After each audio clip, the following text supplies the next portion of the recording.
Hi, welcome to Coding Bootcamp's YouTube channel. Subscribe now and join our live stream session later. See you.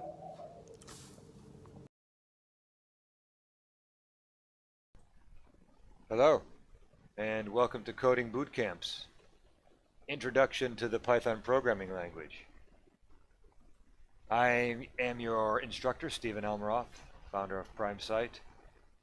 I've worked for some big and small companies and done mostly Python recently, writing bots for Amazon and Facebook. And also now I'm getting back into JavaScript, which has come a long way, so stay tuned for those courses. This introduction to Python has no prerequisites. It's an introduction.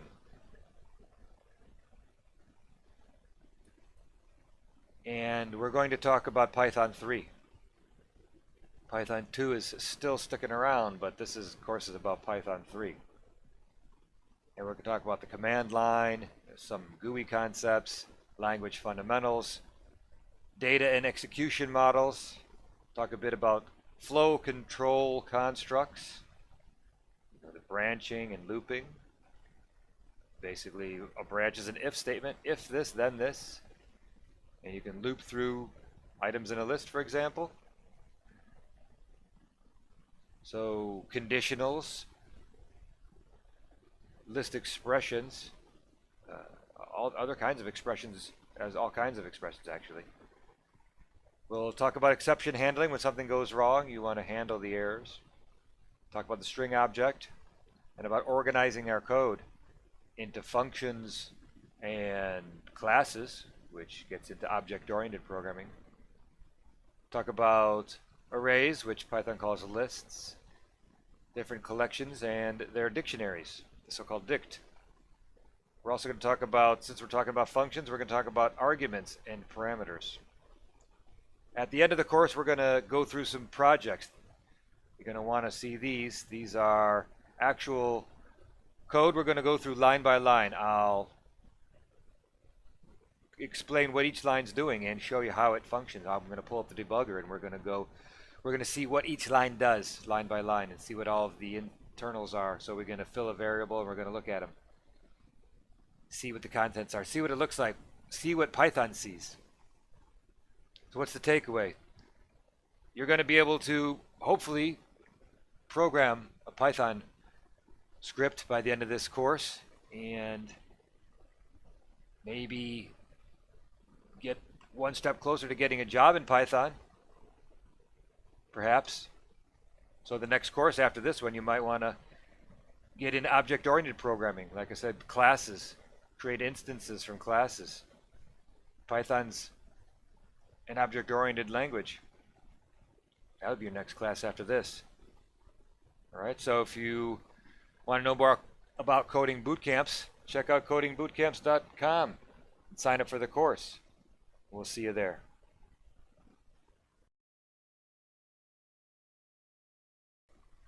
Hello, and welcome to Coding Bootcamp's Introduction to the Python Programming Language. I'm your instructor, Stephen Elmeroth, the founder of PrimeSite, a small tech company. We deliver web systems. I've worked for large and small startups, and doing mostly Java, PHP, Python, and JavaScript. And recently for Scraping Hub, writing spiders for the big name brands. This is an introductory course, so there's no prerequisites. But before we get started, let's just view the outline. So this will be a 10-part series. This is part 1, Introduction to Python 3. Okay.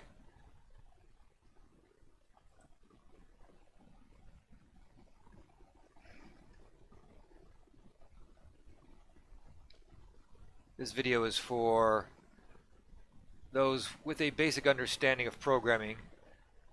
And to get the full advantage of the course, it's good to have some prior scripting knowledge. So let's get into the objectives of this course. We're going to talk about the origin and goals of Python, the overview of its features, how to get and install it, how to access the documentation, talk about PEPs, talk about Python's strengths, and we'll talk about how to use Python with other programming languages. All right, so Python originated around 1989, created by Guido van Rossum, the benevolent dictator for life, as he is known, or was known at least.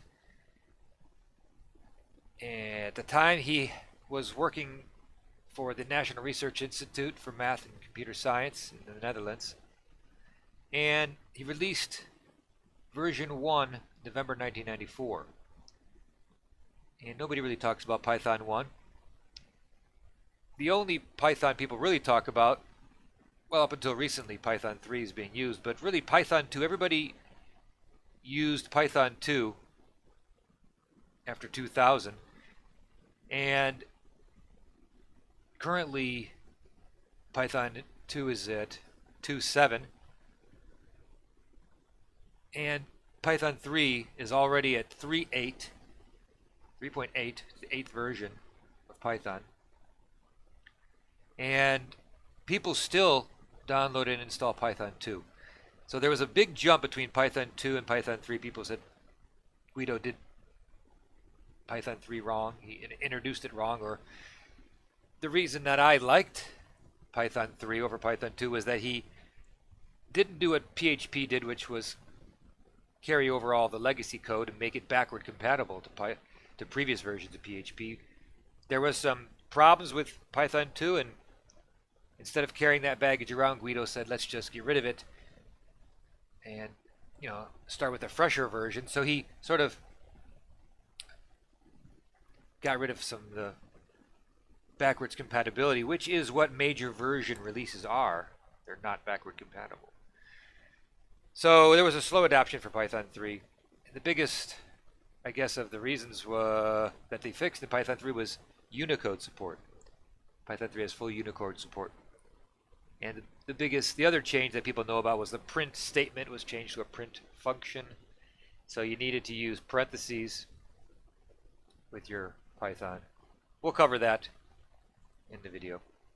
So Guido's goals with Python were to make it easy and intuitive, and just as powerful as the major competitors of the time, like C, or Perl, perhaps. It's open source, so anyone can contribute to its development, in theory. The code is understandable as plain English. As we'll see, it reads very nice, very beautiful, with its indentation. And it's also suitable for everyday tasks, allowing for short development times. So let's talk about Python's features in the next couple slides. All right, it's simple. It's a simple and minimalistic language. So reading a good Python program feels almost like reading English. The pseudocode nature of Python is one of its greatest strengths. It allows you to concentrate on the solution of the problem rather than the syntax. So, as Guido says, Python is read far more often than it is written. It's also easy to learn. Python has few keywords, simple structure, and a clearly defined syntax. It's free and open source. In simple terms, you could freely distribute copies of the software, read the software source code, and make changes to it. Depending on the license, of course. It has a high-level language. It's not a low-level language. It's a high-level language. So when you write programs in Python, you never need to bother about low-level details such as managing memory used by your program, like C++. It's portable. Python can run on a wide variety of hardware platforms. It has the same interface on all platforms. Interpreted. It's not compiled, it's interpreted. No separate compilation and execution steps. The program is run from the source code. So that can make things a little bit slower, but more portable. You don't need, and by more portable I mean you don't need a virtual machine. You can just run it anywhere you have an interpreter. Object-oriented.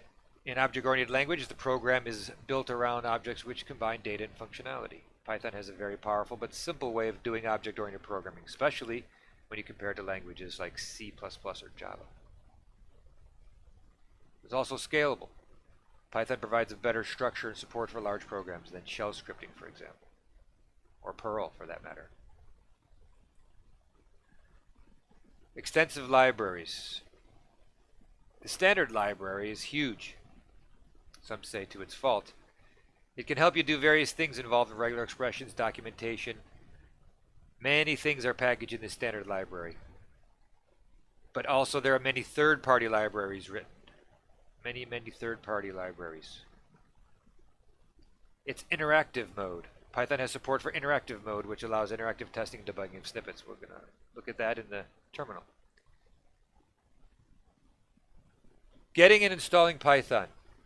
All right, let's find out how to get and install it. So you open a terminal, and you go to Downloads, install the latest version by clicking on the download button, and then you save the MSI package and run the installer.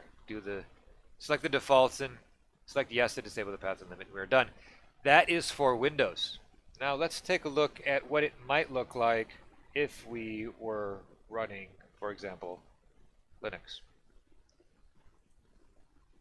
So let's go to Downloads, click the big yellow button to download the latest version, and it is going to download an XZ compressed file, just like zipped file. You don't have to be able to read that, it's just giving you an idea of the basic functionality.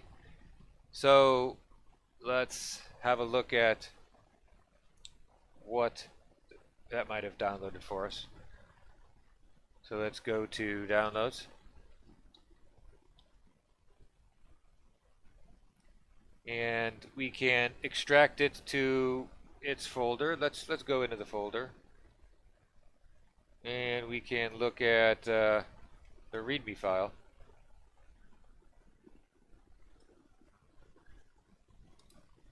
If I could type, of course. So what do we do? How do we use this?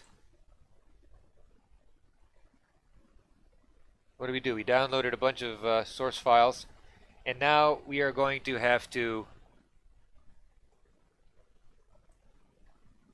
compile them. So first we get to the command line, run configure, then make, and make test. So we could try that if we wanted to, I suppose. It's right. We have a configure file, and it's going to check for if we have our compiler installed, and make sure we have the ability to make it. This will also generate a make file for us, but it takes a long time to compile depending on your processor, how fast it is. It's going to take a little while, so it's not quite as... Okay, see, we can run make test. First we have to run make, I suppose. We want to build it, so it's going to compile all the modules. But we'll let that run in the background.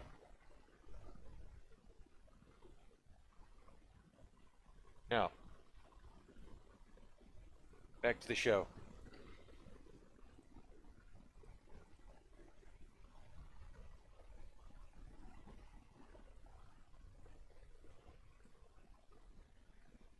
Accessing Python documentation.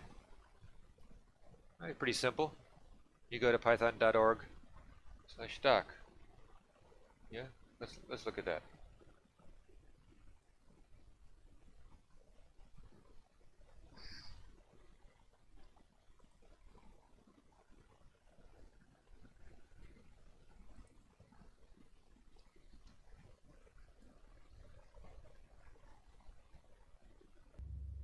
Thanks for watching. Feel free to add your questions as comments down below.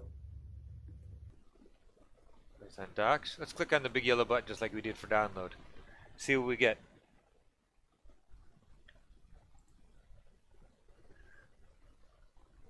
What's new? Tutorial, library reference.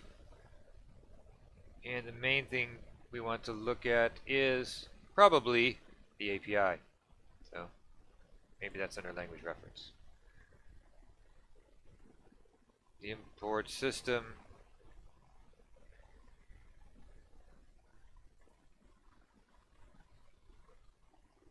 Right. The ecosystem is huge. There's a lot to see there. Alright, so what are PEPs? Python Enhancement Proposals. A PEP is a design document providing information to the Python community. So you create a PEP. If you have a new idea for Python, you create an enhancement proposal. You want to enhance Python, so you create a proposal. For example, moving from Python 2 to Python 3, we went, somebody found a problem with the print statement being a statement.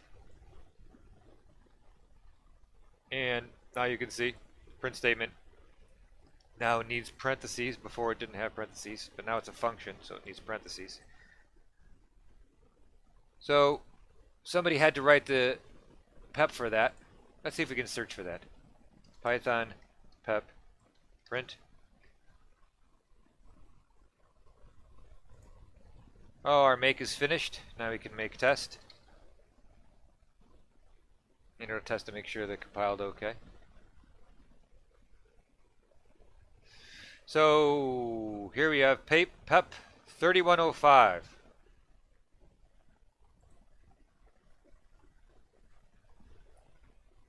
Make print a function. So this was done by George Brandl in 2006. So he gave all of this. The title says it all. This PEP proposes a new print built-in that replaces the print statement and suggests a specific signature. Okay. So you can read about all the other PEPs here. PEP index, PEP 0, and I guess one of the big ones is, let's see, is it 8? Somehow, PEP 8? PEP 8? PEP 8 is the one PEP maybe everybody should know. What? PEP 8 can't find PEP 8. I think it's 000008. Right? So it's probably 00008. It was 2001. One of the first things Guido did. Guido wrote it. So he talks about style guide, standards. You can see it's a pretty long document talking about what to do, what to not. So this is the wrong way to do indenting, operator indenting, and this is the right way to do it according to PEP 8. All right, let's get back into it.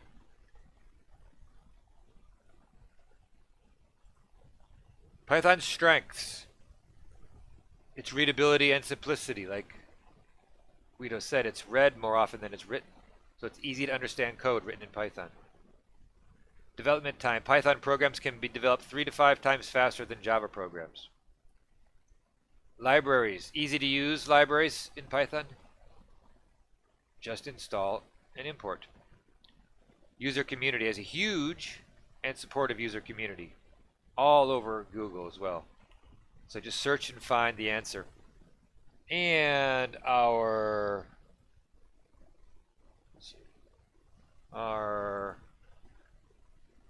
compile failed. Make failure Compression requires missing. Okay, so I need to install zlib module. So, see, it's not so easy on Linux. Although, if the download would have had precompiled versions, which they apparently don't. Huh. I have to check that, but installing things on Linux is not always necessarily that difficult. Okay, back to it. The user community is big. Now, using Python with other languages. Let's wrap up with this. Python can be used with other languages.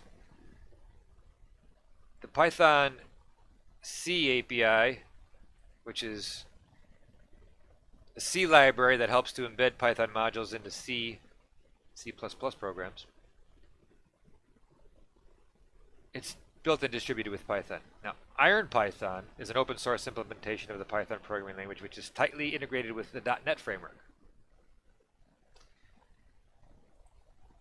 And Jython is also an implementation that lets you run it in JVM. So, for example, Jython is written in Java, and it specs out the maybe 100% Python API. So you can use Python code and run it in JVM. And why would you want to do that? Maybe because you have other code written in Java that you want to access. This would make it easier.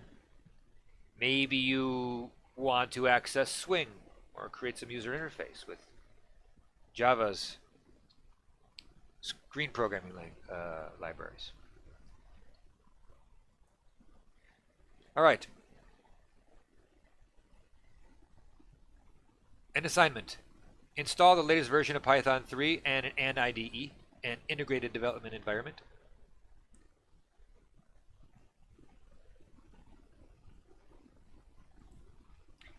All right, so wrapping up the live coaching sessions for Python available at the following URLs. You can see those on the webpage. There will be a follow-up class to this, object-oriented programming examples for Python. You'll also be able to see some other training for this platform.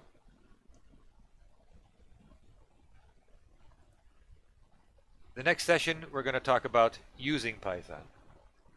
So this was an introduction, and we will then, on the next session, see you for using Python.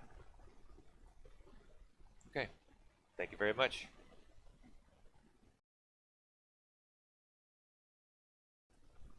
Hello, and welcome back to Coding Bootcamp's Introduction to the Python Programming Language.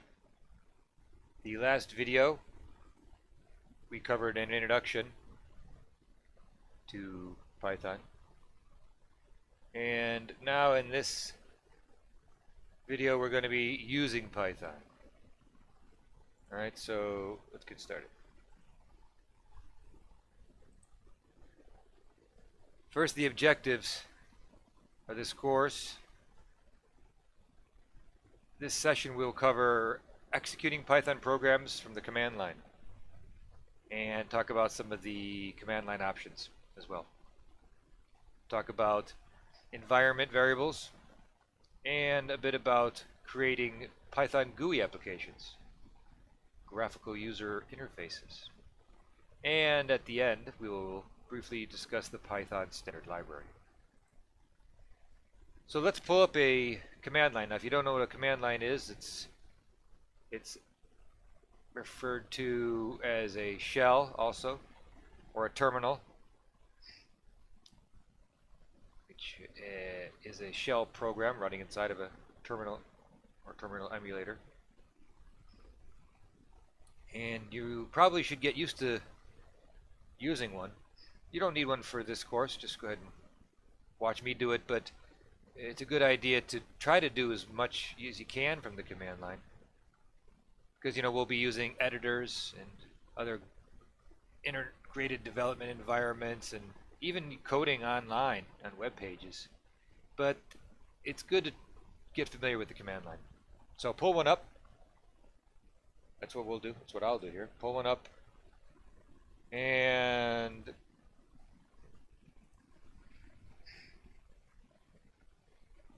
see, you have a prompt there. Let's make it a little bigger.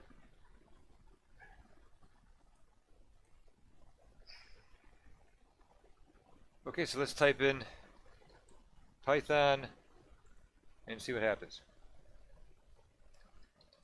Let's say -v to show the version. Hey, look, we have Python installed. Wow. So where are we running it from? User bin Python. Okay. User.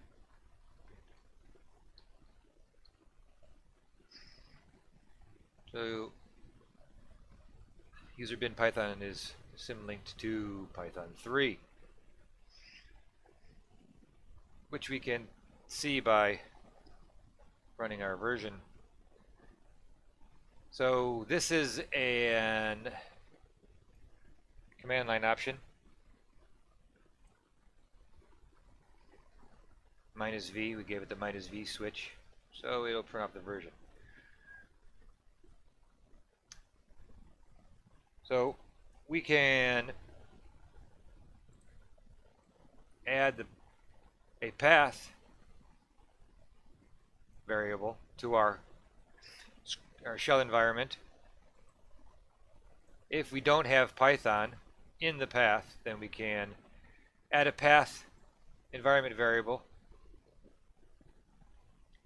to point it to where our installed version is. But if we look at my path variable, remember let's see here. Got to keep my screens up to date with what I'm doing here so you guys can see what I'm doing. All right, so you can see we listed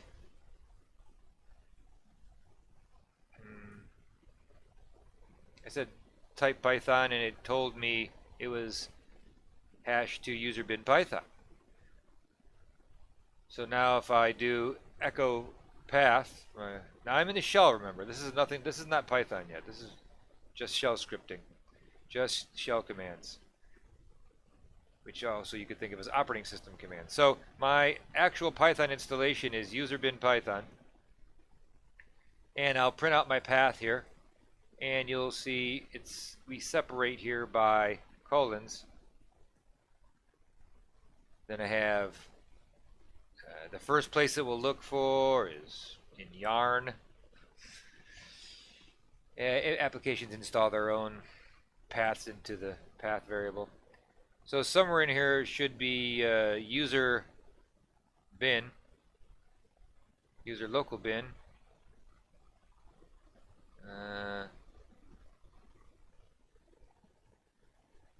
user bin. So it's in my path, so it's working. All right. So now let's create a file and see, we have an example file, so we can remove it. Now I'll create a new one. We give it a py extension. Okay. And that's the standard extension for Python programs, .py. So we can run this program. See, there it is. Now if we list it out, there's nothing in there. So now if we try to run it, then nothing happens.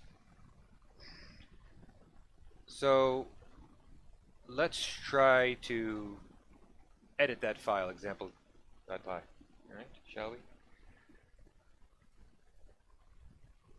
So let's look inside our editor. If you have enjoyed watching this video, please subscribe to our YouTube channel. Thank you. And we'll type in print hello world. Now we save it.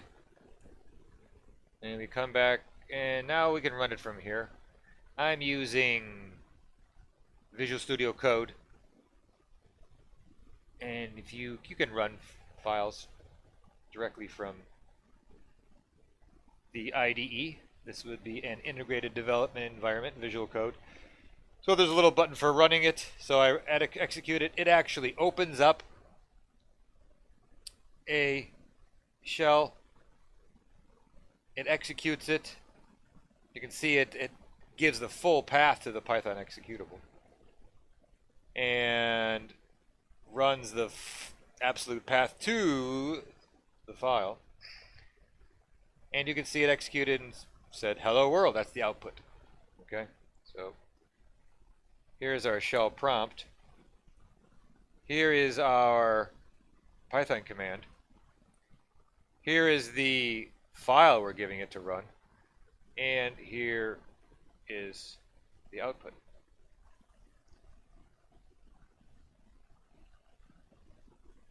Pretty simple program. It's pretty much everybody writes this program the first time to test it out, right? Hello world. Okay, so moving on.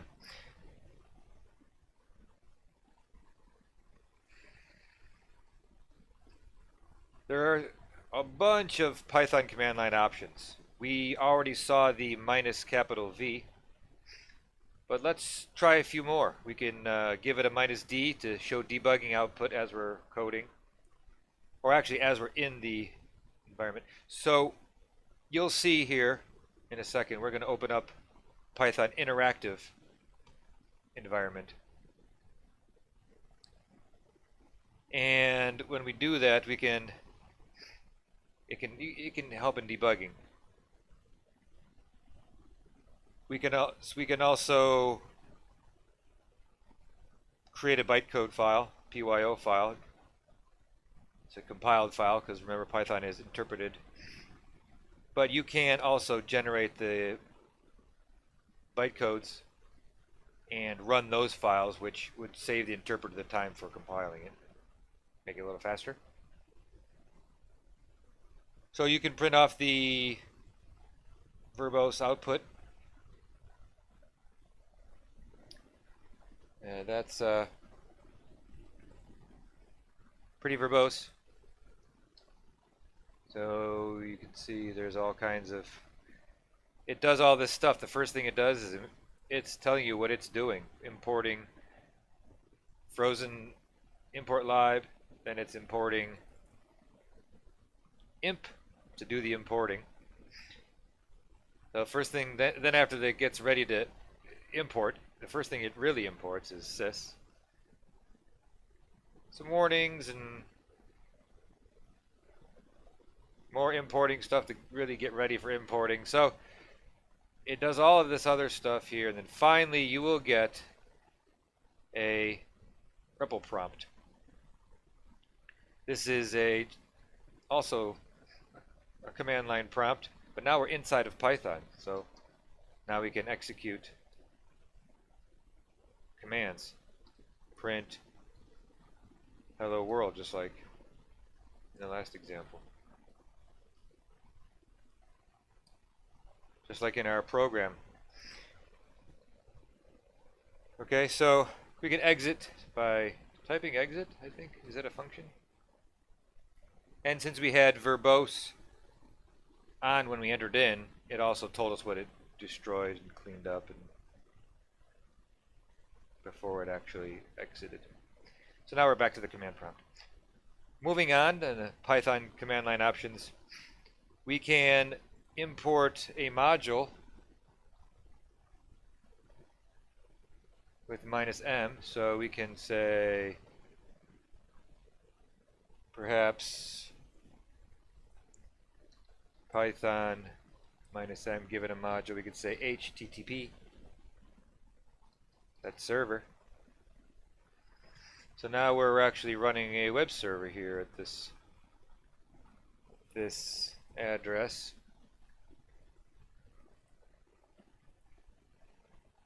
So here we are. Now we get a directory listing. We're now running localhost port 8000. I don't know if you can see that, but that's what it says.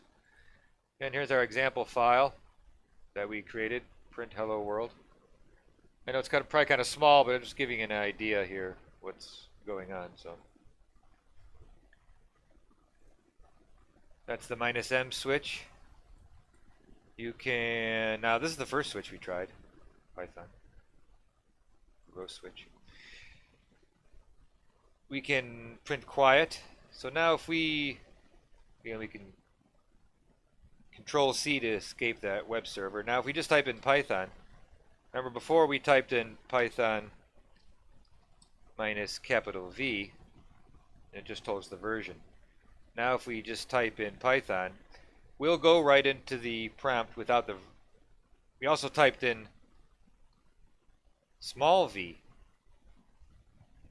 and it gave us all of the verbose instructions it went through and imports it made while it was creating our environment. And we exited out and it cleaned up. Now the same thing will happen when we do it here, it just won't tell us. So now it's done all that same stuff and we exit out. It's also cleaning up, but it's not so verbose. And you didn't see most of that because I didn't have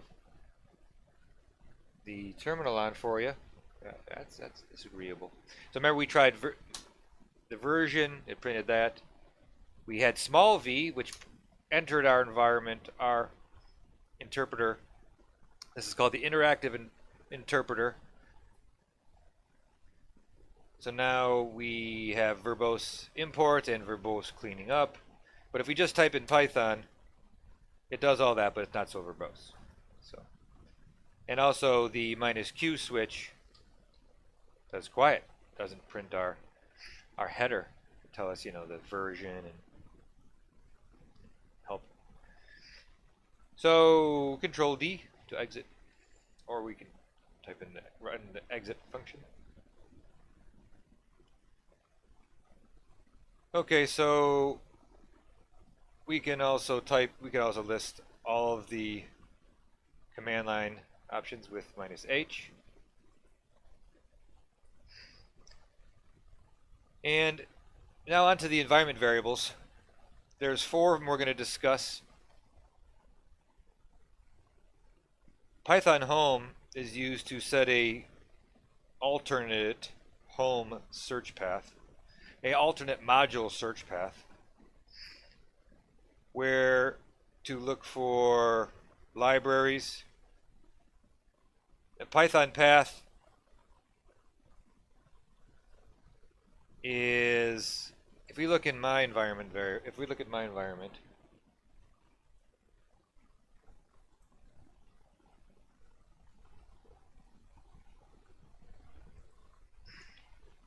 we can see if there's any Python environment variables.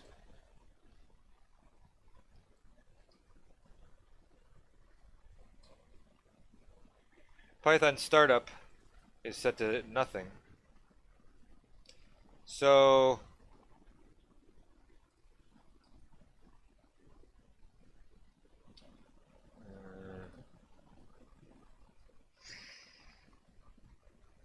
let's create a Python path environment variable, and it will tell Python interpreter where to locate the module files imported into a program. So if we say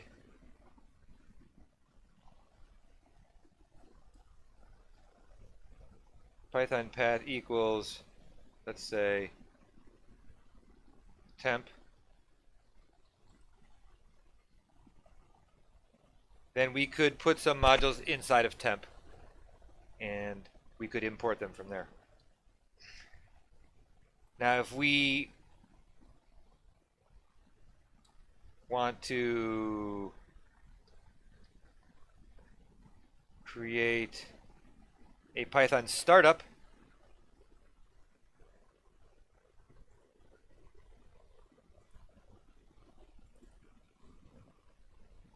then we can point to a file that contains the Python startup environment variable will hold the path of an initialization file containing Python source code and executes every time you start the interpreter. So we could set it to our export. That example. Right? Now we see it set here. Let's get it. All right. It's set to our example file.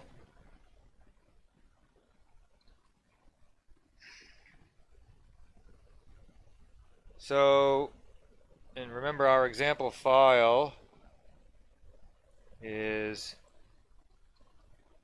just says print hello world. But now since we have this Python startup, when we execute Python, it will execute this file for us. So this is our, you can see hello world. It executed that as we started the interactive interpreter. So that's our Python startup environment variable. All right, so creating GUI applications with Python. There's a few ways to do it. Here's 4 of them. You can use the TK toolkit, TK interactive. It's a Python interface for the TK GUI toolkit, and it comes with Python. WX Python is also an open source interface for WX widgets, and PyQt is also a popular cross-platform Qt GUI library. Python FLTK, Fastlight Toolkit, has cross-platform windowing system.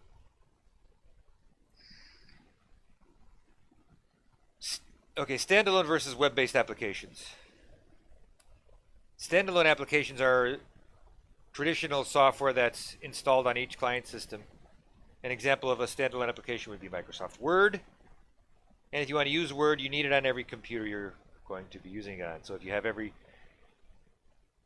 have 100 people in your office and each person runs Word, then you got to give Bill Gates $199 for each person. But if you have a web-based application, then each person just goes to the website and uses it either online as a SaaS, software as a service, or maybe they just download it. This would be an example of a thin client like Google Docs, where all you need is a browser.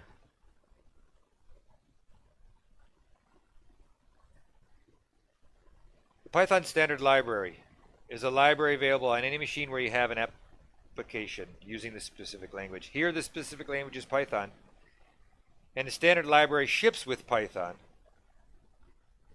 And it's going to have a bunch of functions that we can use in our code. So the standard Python library has 2 things: the built-in functions like len, min, max, and also the imported modules in the standard library like math.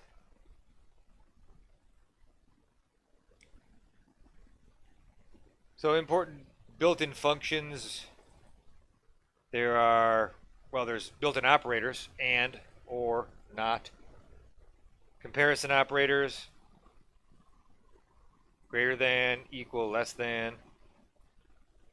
Length, using the len function on any iterable objects. Like lists are iterable, strings are iterable, dictionaries. Range holds all numbers from 0 to x. List creates a list. Min and max give the least and the greatest values.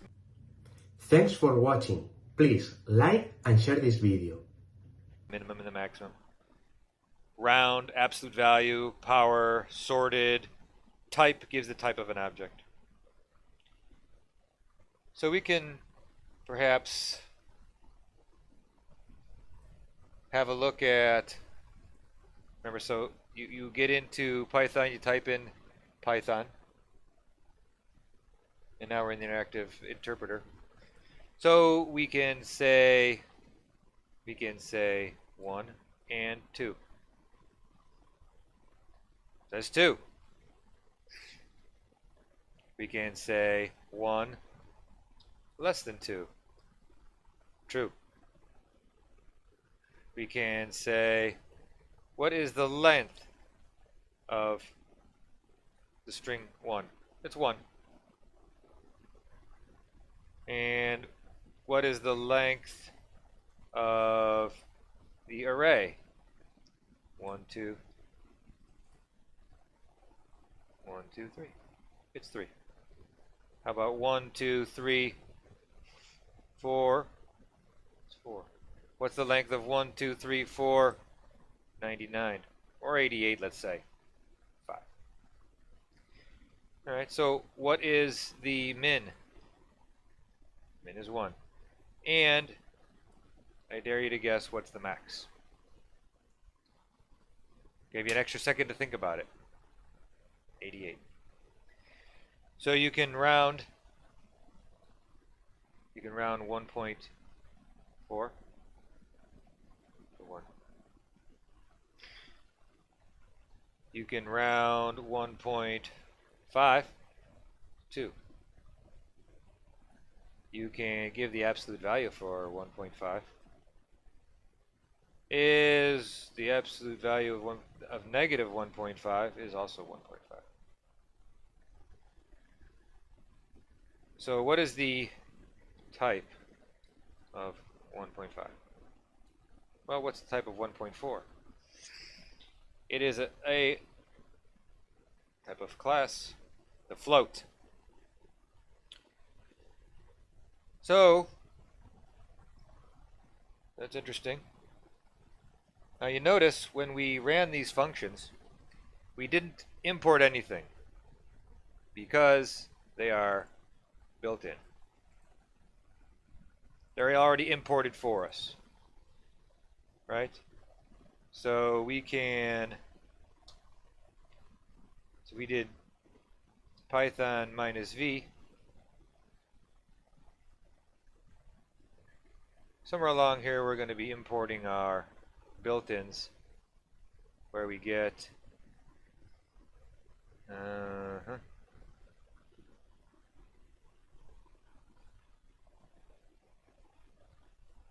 all of our built-in functions. And see, we still are running hello world because we still have that environment variable set.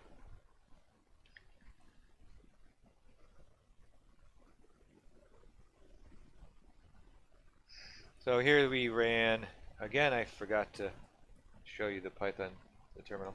Python -v, it imports our built-ins for us, and we're still running.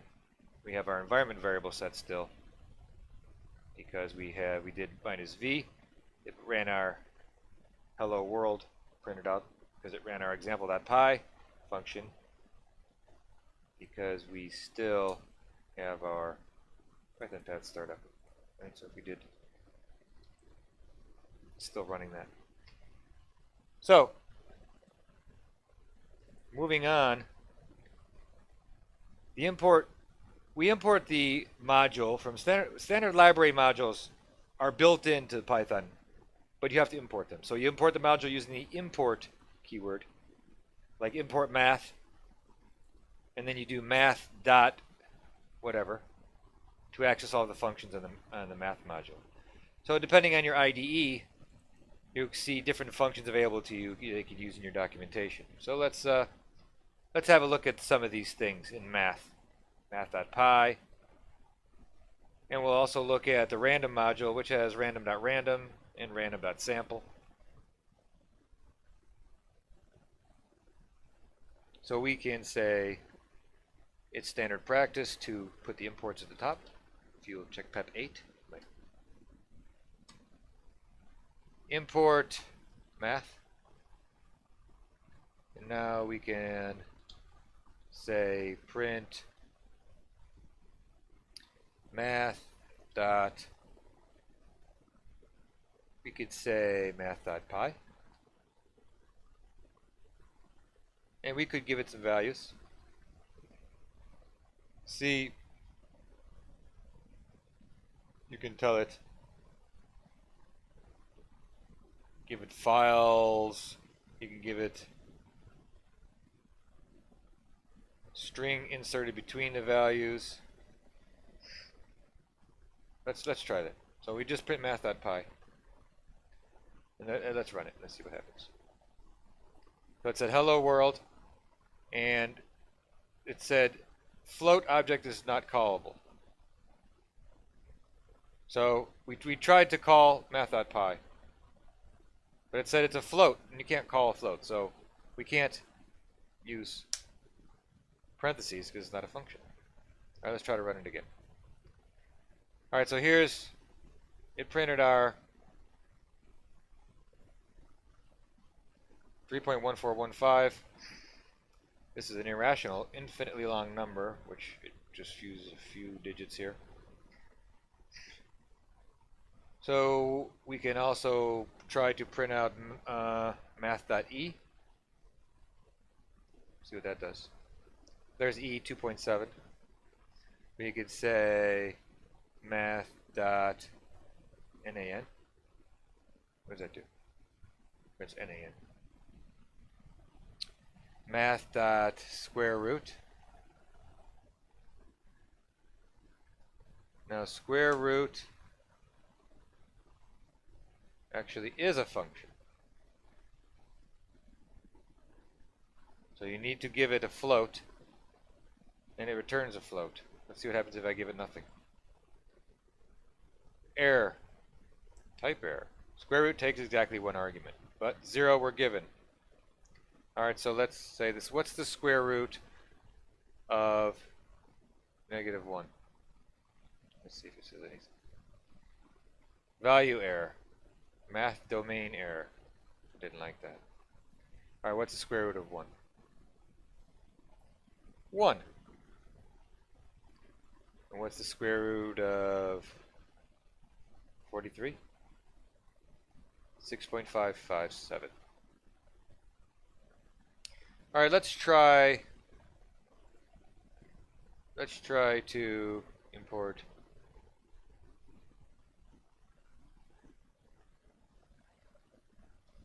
let's keep things simple. Let's print off random dot, what should we try? Random dot random.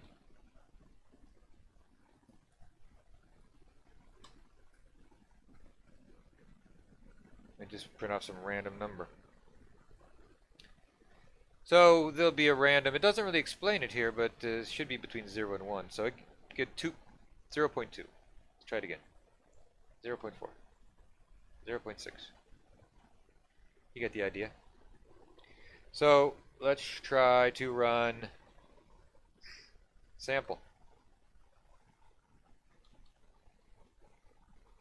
We'll give it a range of 100 different numbers, from 0 to 100. Well, the range will be 0 to 99, and let's choose 5 of them. See what happens. So there's a list of 5 numbers between 0 and 99, inclusive.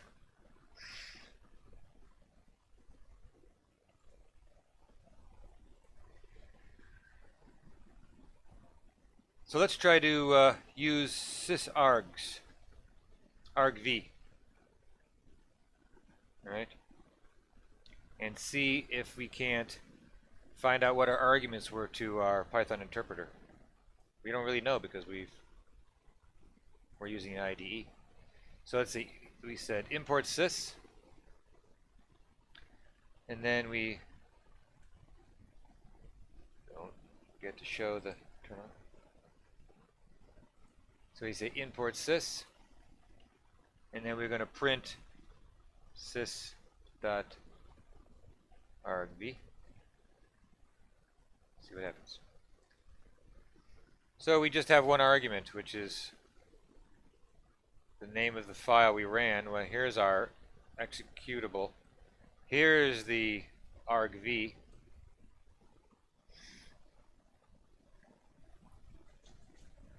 Now, if we were to go to our terminal and we were to type in, first we will save this code. So we're printing argv,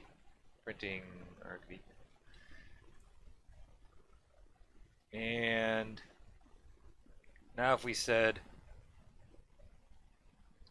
Python minus, let's see, minus d. So we gave it no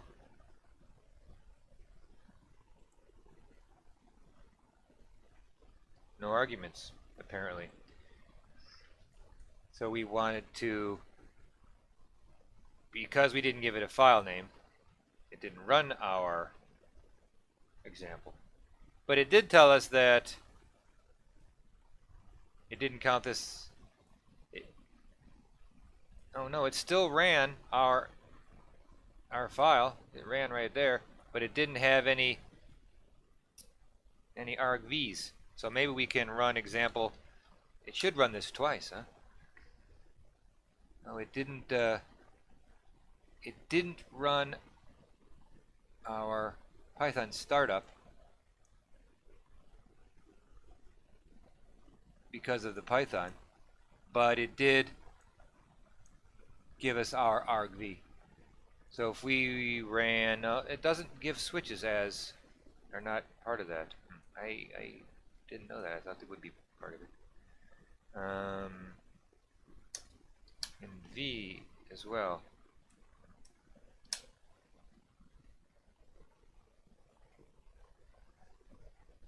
Hello world example.py. Yeah, it's okay. It's just the file name, so it's. So what if we typed in example twice?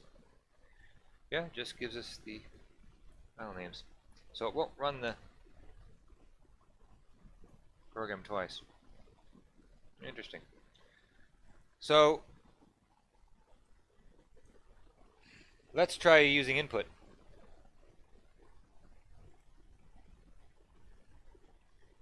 And we'll see if we can capture input from the user. So let's try. Well, we can't put that on the command line. For the shell, we have to put it into our interpreter.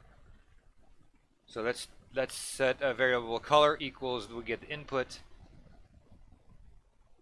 and these are not quotes. These are quotes.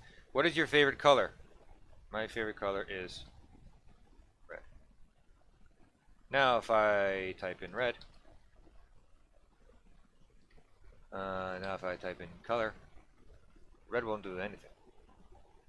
Now the color is red. I could also say print color. But if we're inside of the interactive interpreter, then we can just, it'll assume that we want to print it out.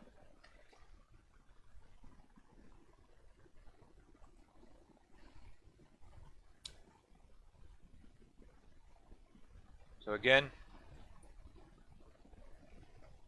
we set our color to the input. What is your favorite color? And then we can print out the color. Red.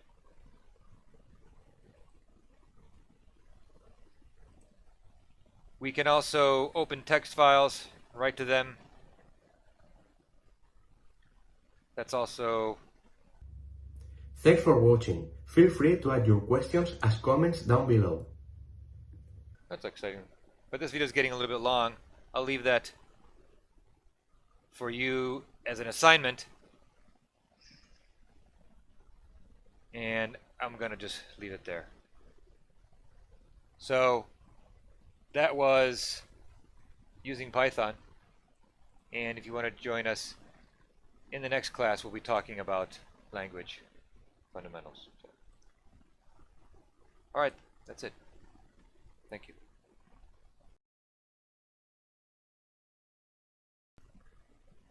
Hello, and welcome back to Coding Bootcamp's Introduction to the Python Programming Language. In the last video, we were using Python, and now in this video, we will talk about the language fundamentals.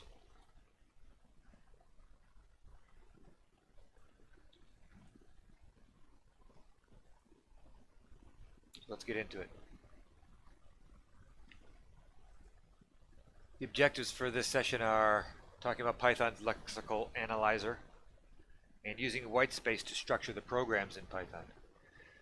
Also, we'll talk about identifiers and keywords and Python's execution model, the data model, and we'll wrap up with creating and using some variables. So, the lexical analyzer. A Python program is a series of logical lines. A logical line is constructed from one or more physical lines by following the explicit or more implicit line joining rules. The end of a logical line is represented by a new line token. A physical line is what you see when you write the program, while a logical line is what Python interprets as one statement. So in other words, a logical line can be broken up to one or more physical lines. A comment starts a hash character that is not part of a string literal and ends with the end of the physical line. So you can continue a line onto a second line. So you can have two physical lines that, and we're going to show you this in a second, but just if you end a line with a backslash, then physically you'll have two separate lines, or as many as you want, each one ending with a backslash. But according to Python, it'll be one logical line. So if your comment is the first or second line and the script matches a regular expression, coding equal, then a space. If you don't know regular expressions, it's a good thing to learn. So coding can be followed by either an equal sign or a colon, followed by one or more space, white space characters, like a space or a tab. And then one or more words. So this will be, if you have a line that says coding equals Latin 1, this comment will be processed as an encoding declaration. We'll show you that. Actually, so we want to talk about the line joining rules. An explicit line joining, where two or more physical lines may be joined into logical lines by using the backslash character. When a physical line ends in a backslash that's not part of a string literal or a comment, it's joined with the following line. The preceding line forming a single logical line. The line ending with backslash cannot carry comment. Implicit line joining. Expressions in parentheses, square brackets, or curly braces can be split over more than one physical line without using backslashes. Implicit. So that's usually how we do it. It's not a good idea, at least I don't like using backslashes. To end a line with a backslash, it seems very Windowsy. Implicitly continued lines can carry comments.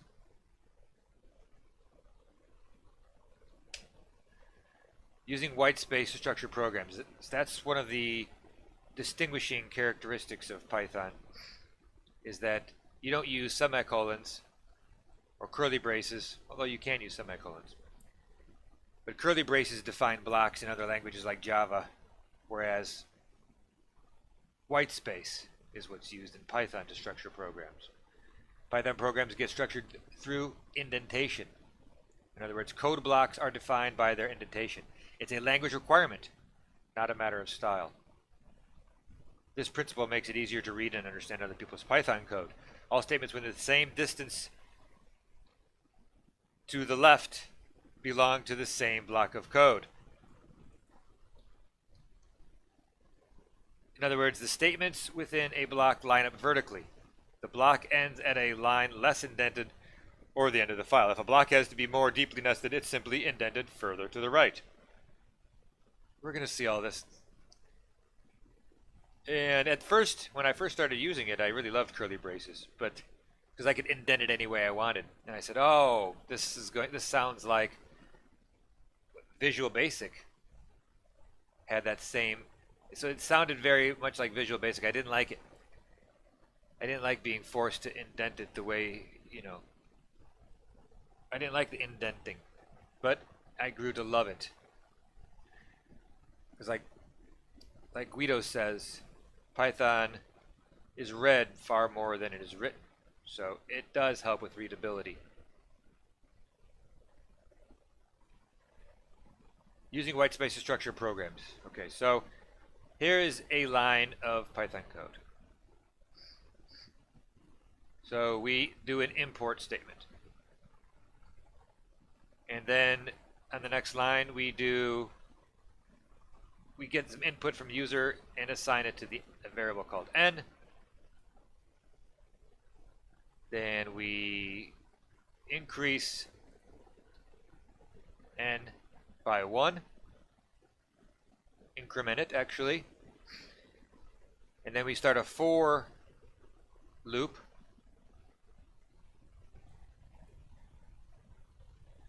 And this is all in block 1. This is all in the main block. But as we get into the for loop, we're now going to start a new block. As you can see, there's indentation here. And the first line of this new block is also a for loop, so we're going to indent a further 4 spaces and continue with a third block. And the third block continues down with declaring a c-square variable and a c variable and then an if statement. But the if statement itself starts a new block. So there's a 4th block starting. So the first block, second block, third block, and then a 4th block is starting.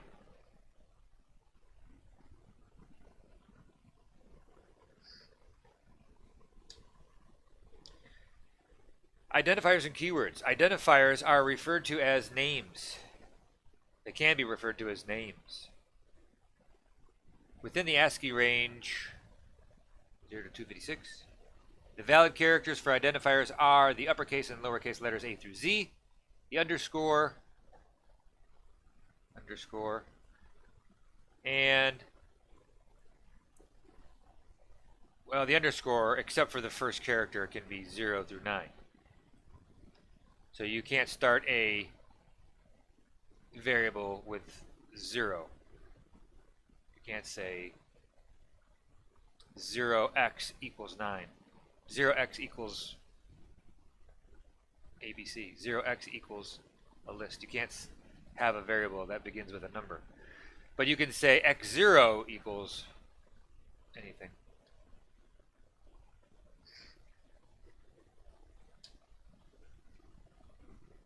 So, keywords. The following identifiers are used as reserved words or keywords of the language and cannot be used as ordinary identifiers.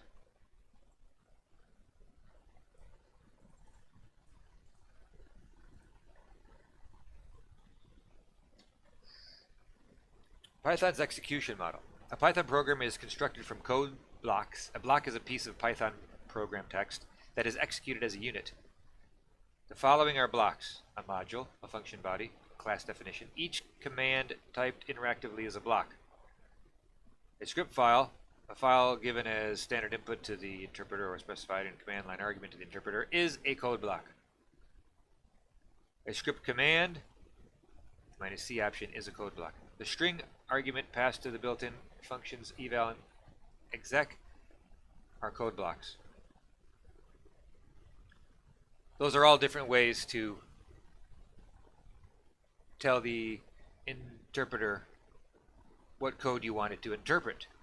Script file or command line or an eval exec function call. A code block is executed in an execution frame.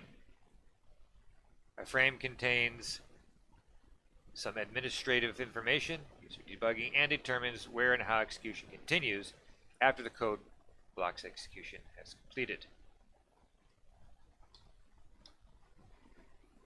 Naming objects and object binding. An object can be referred to by multiple names. Binding a name to an object doesn't change it. Changing some property of the object, however, will be reflected in all other names bound to that object. For example, consider the below list object with two different names, A and B. Both these names will point to the same list object. If we change the value of a list object variable A, it will be reflected in B as well. So we can set A equals B equals the list 145. So then if we take the list A, index 0, which is the first element, sequences are 0 indexed in Python, as most other programming languages. 0 index means they start at 0, so this is index 0, index 1, index 2. So A sub 0, as we say, we set that to the value 3. So we read this as A sub 0 equals 3. And then now we print A, and now you can see it's 345. It was 145. Now it's 345.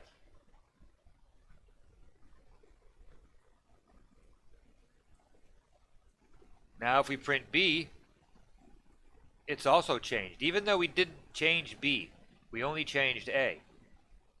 But since these two things both are just names, think labels, not boxes. So the label A points to this object, and label B also points to this object. So when the object was changed, either label we use to get to the object, we see that the value is changed. Python objects, values, and types. Everything in Python is an object, including variables and functions. Every object has an ID, a type, and a value. Let's create a simple object and see the value type in the class. So we create a variable x, which equal to 5. Then we display the value of the object. Once we're inside of the interpreter, we can just type the value and it prints out for us. And we can see that if we type it, use the ID function to print off our x, we see the value is 5 and the ID is this big number, integer number. And if we print off the type, then we'll see it's of the class int.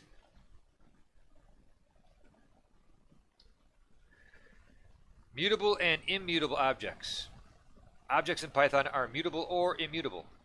Mutable objects can change values, immutable objects cannot. Some immutable objects look like they are changing values. Some immutable objects look like they're changing values, but that does not happen. Let's see in the below example. Note that the integer value is an immutable object. So we created a variable pointing to an integer object with a value of 5.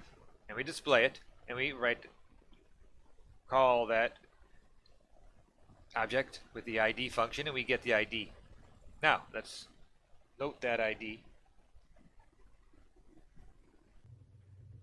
If you have enjoyed watching this video, please subscribe to our YouTube channel. Thank you. And now, here we don't change the value of an integer object, we just point it to a different integer object. So now we set, before we had x equals 5, and now we have x equals 6. So those are two different objects. One object is 5, one object is 6. And now when we print off x, its value is 6, and it has a different ID. So it's a different object. So x doesn't change, x just points to two different objects. Creating and using variables. A variable is a way of referring to, and before we get too far down the list, let me talk about mutable and immutable objects for a second. Let's look at this article from the Invent with Python blog from 2018. Now, this is a pretty good article here, posted by Al Zweigart.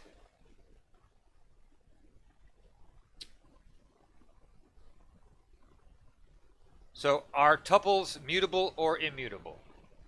Now, most people say that tuples are immutable. So, mutable means changeable. Immutable means unchangeable. So, in Python, tuples are immutable. And immutable means the value cannot change. These are well-known basic facts of Python. While tuples are more than just immutable lists, as chapter 2 of Luciano's book Fluent Python explains, there's a bit more ambiguity here. So the title of this article is Python tuples are immutable, except when they're mutable.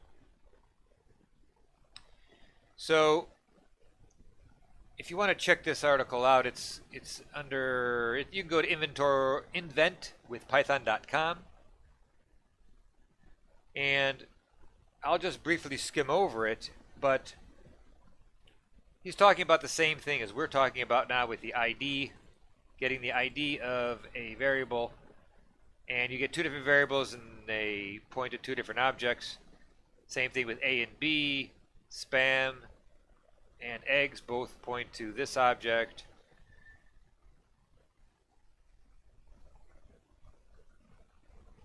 Make it a little bigger here so we can read it, huh?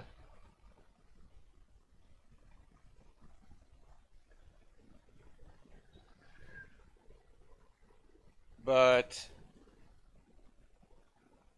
the thing is, tuples can hold hashability. We're going to cover this later. Hashability, according to the glossary and the official Python documentation, an object is hashable if it has a hash value which never changes during its lifetime. So sometimes when you try to use different objects in Python, you'll get an error that says it's not hashable. We're going to cover that later. But hashability and immutability are similar, but they're not the same thing. Immutable objects can be hashable. Mutable objects can't be hashable.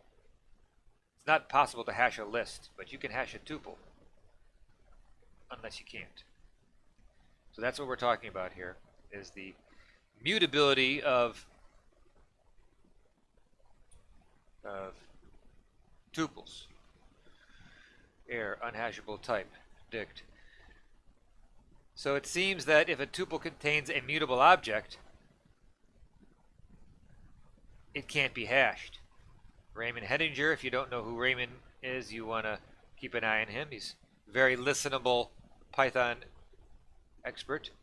He explains with lots of context why immutable tuples can contain mutable values. See, there's a tuple here that contains a list. So here is a tuple with all three entries are mutable, immutable values. A string is an immutable object. So you can use this mutable object as a key for a dictionary. We'll talk about that later.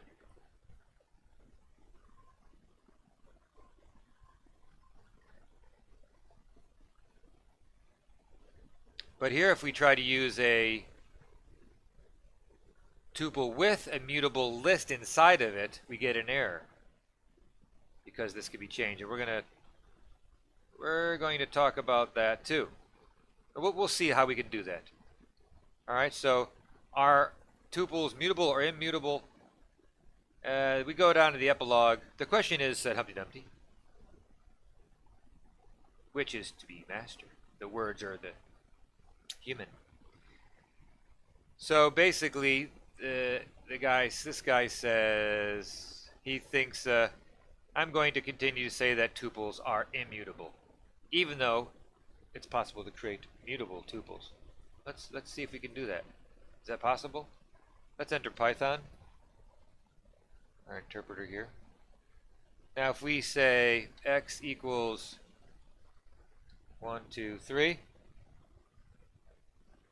now can we hash x? Ah, there's our hash for x.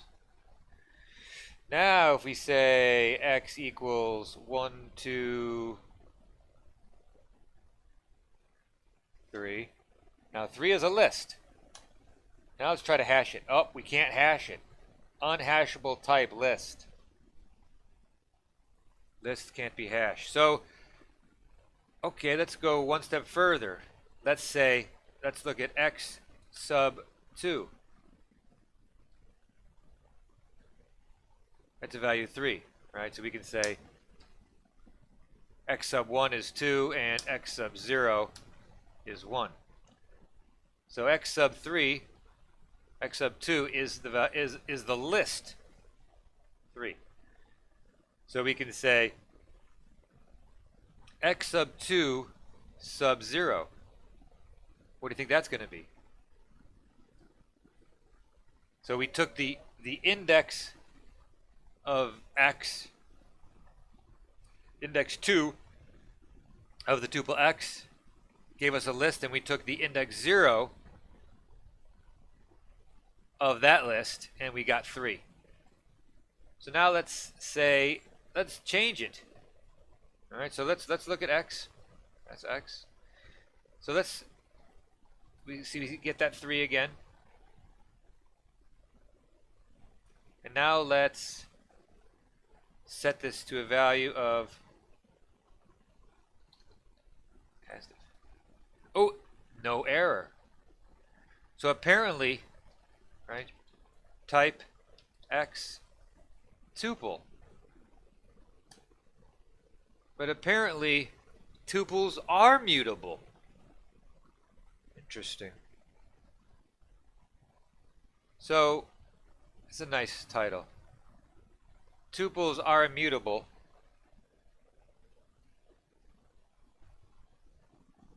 Until they're not. All right, let's get back to it.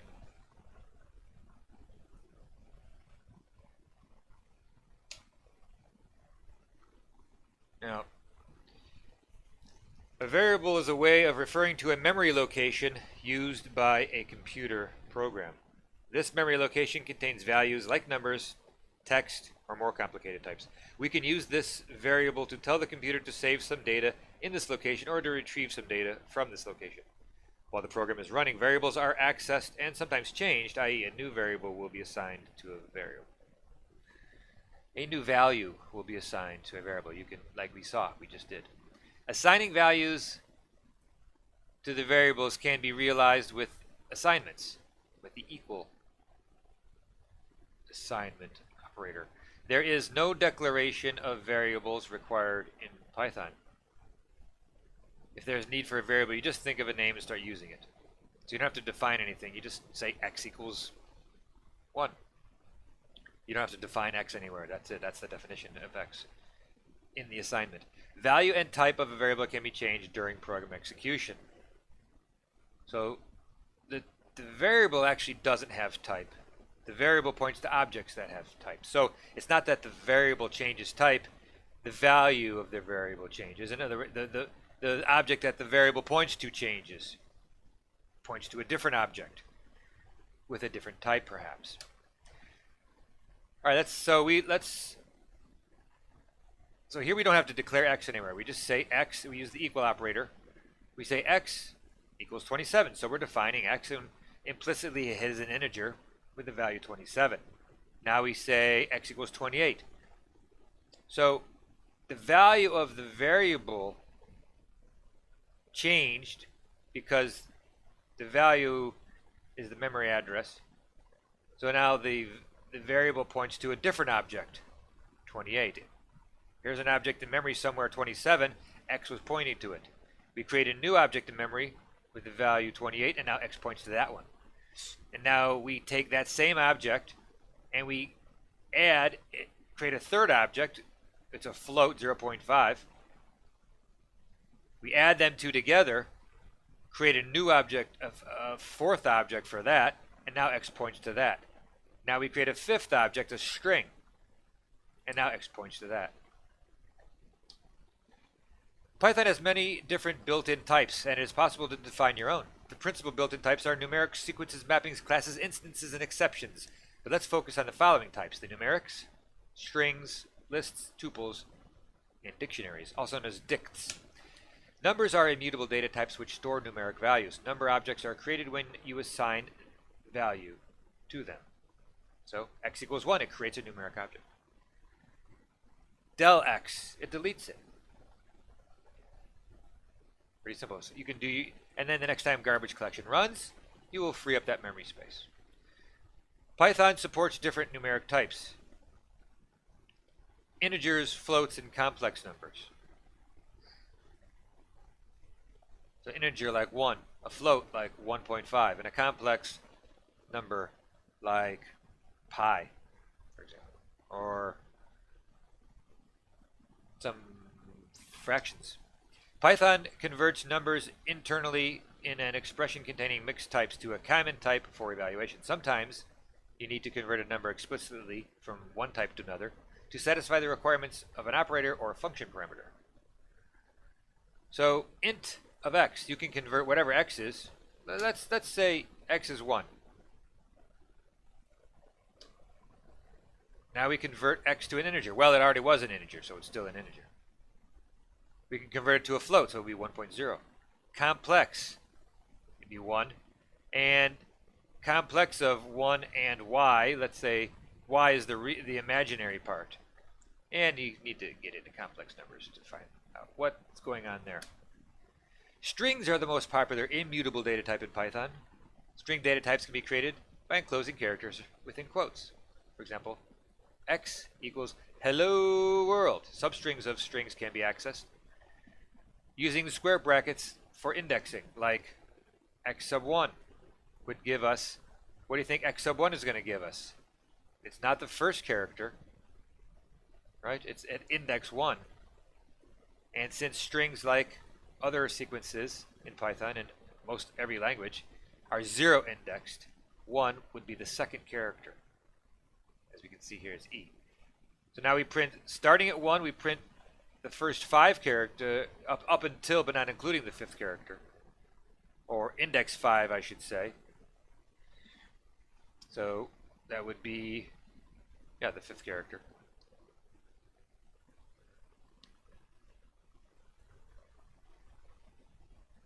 And we could print starting at nothing, which is the beginning, and we print 3 characters. This is actually index 3.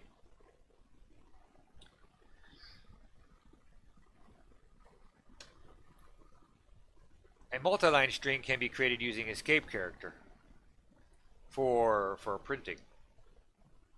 So if we have the string first line, second line separated by a \n, which is a new line character, then when we print it out, we're going to get the new line character here at the end.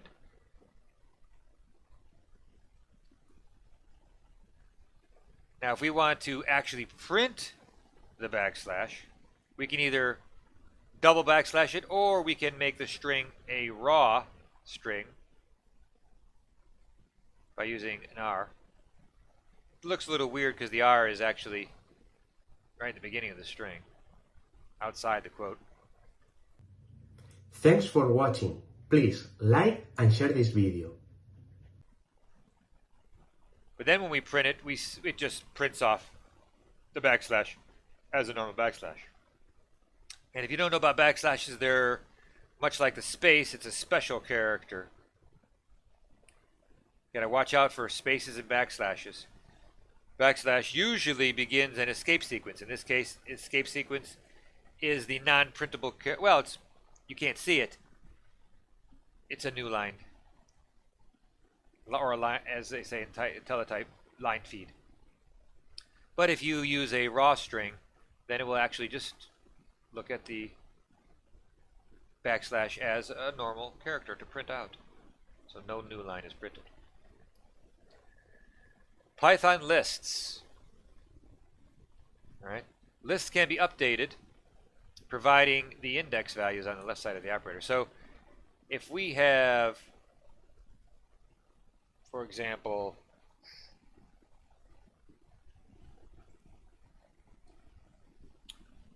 let's say fruits equals apple, mango,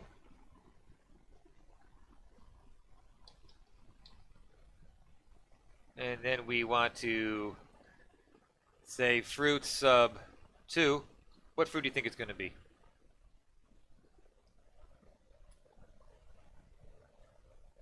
We don't have any fruits. We don't have any fruits at index 2.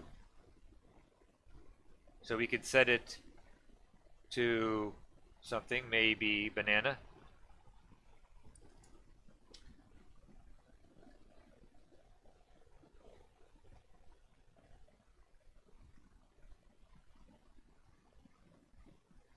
List assignment index out of range. We can't just create a new entry in a list by accessing it like JavaScript. So we have to do fruits.append banana.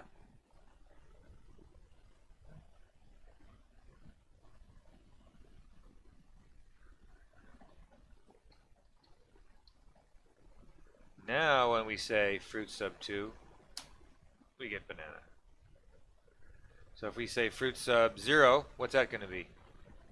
What's fruit sub 1 going to be? Mango.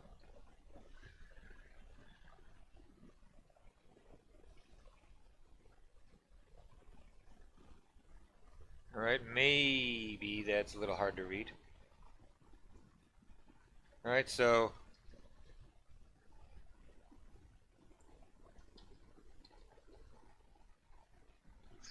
we want to append cherry. Now if we want to say fruits sub 1, that's mango. But can we replace it now? Can we now say this is piña? Now what's our fruits look like?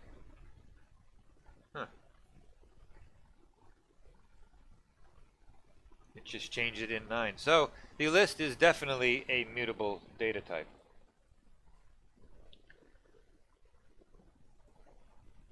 And we can also delete it with delete fruits. Lists can be updated by providing the index, as we saw. A tuple is an immutable sequence of Python objects. And you know what we think about tuples. They're mutable. They are immutable until they're mutable. Tuples are sequences just like lists. The main difference is tuples cannot change their values. Syntactically, tuples use parentheses, whereas lists use square brackets. So you can see some tuples there. They're just like lists, but they use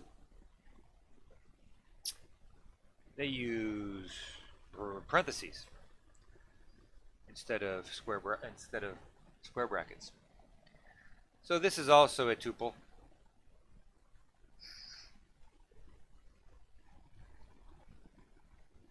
Right, we can say either with or without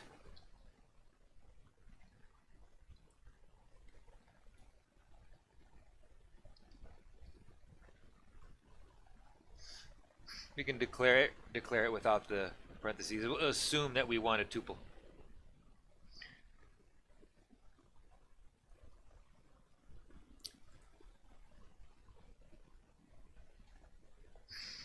The dictionary. Python dictionaries are key value pairs. Each key is separated from its value by a colon. The items are separated by commas. The whole thing is enclosed in curly braces. An empty dictionary without any items is written with just 2 curly braces. Keys are unique within a dictionary, while values do not have to be unique. The values of a dictionary can be of any type, but the keys must be hashable. Like we talked about before, it's a special immutable type that's not only immutable, but it also has to be hashable, so it's a pure immutable type. Things like strings or numbers or tuples that contain only hashable entries.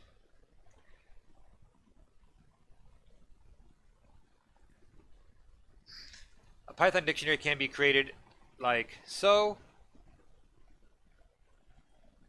The language construct here, we declare a variable, and right away we are using the assignment operator for a curly brace. And there's our key. There's our key value separator. And there's our value. So this collectively is the first entry. Then we have our comma. And there's our second entry. And a comma and a third entry. So this dictionary creates a variable we put in dict. Name Zara, age 7, class first.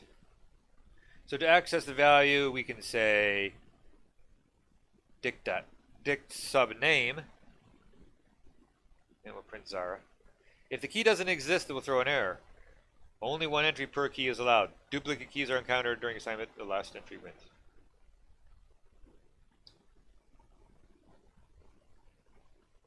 So there's different. You can delete a dictionary. You can clear all the entries out.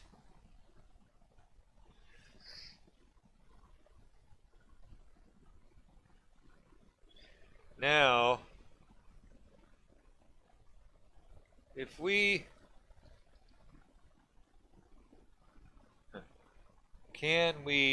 now this I never tried here, but can we assign dict as a variable name?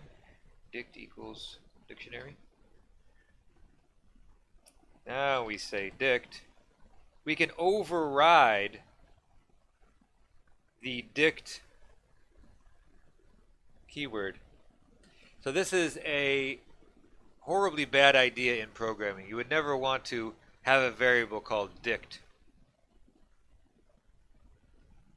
because it's confusing whether you're pointing to your variable or the actual dict. See, this is how it should be. It's a class, not a variable. Something to keep in mind. Well, let's wrap up with that. And so now in assignment, we write a program which uses the 5 data types we talked about and performs some operations on each one. Okay, guys? Well, that's it. I'm going to leave it here. Next time, let's talk about flow control constructs. All right? So that's it, guys.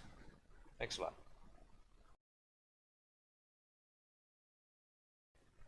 Hello. Welcome back to Coding Bootcamp's Introduction to the Python Programming Language. Last time we talked about language fundamentals, and as a recap, when we discussed Python's lexical analyzer, we skipped over something I'd like to expand on a little bit, and that is the idea of physical lines and logical lines. Okay, so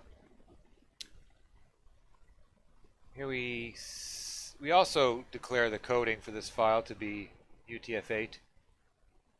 We talked about that, but there's an example of it. If we had a different character set, see down here we could change our character set to Latin 1.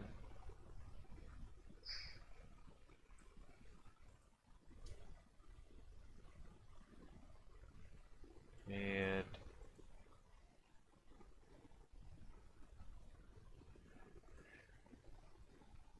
but most files use UTF-8. So here we're setting 3 variables, and each of these variables is a single logical line. Each of these statements exist on a single logical line, but each of them take up 2 physical lines. So the first is an explicit line joining method with the backslash. Has to be the last line. See, this is not, if it has an extra space here or anything after here, even a comment doesn't count. It's not valid. But if the backslash is the actual last character, then it will join the next line. And this is an implicit line joining with a type of, so we have here parentheses, but you can split up dicts or lists in multiple lines same way. And this is a multi-line string. So let's print those out, see what we get. Yeah, there's X, there's Y, and there's Z, multi-line. So we could print, we could make this instead a tuple. We'd say 1,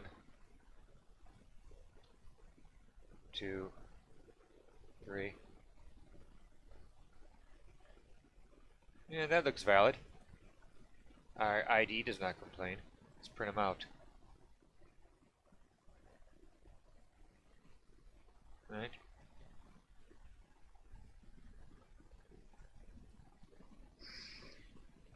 There's X, there's Y, and there's Z.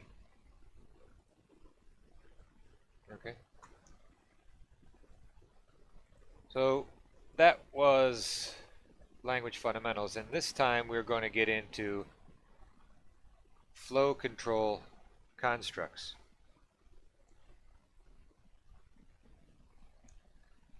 Alright, so let's get into it.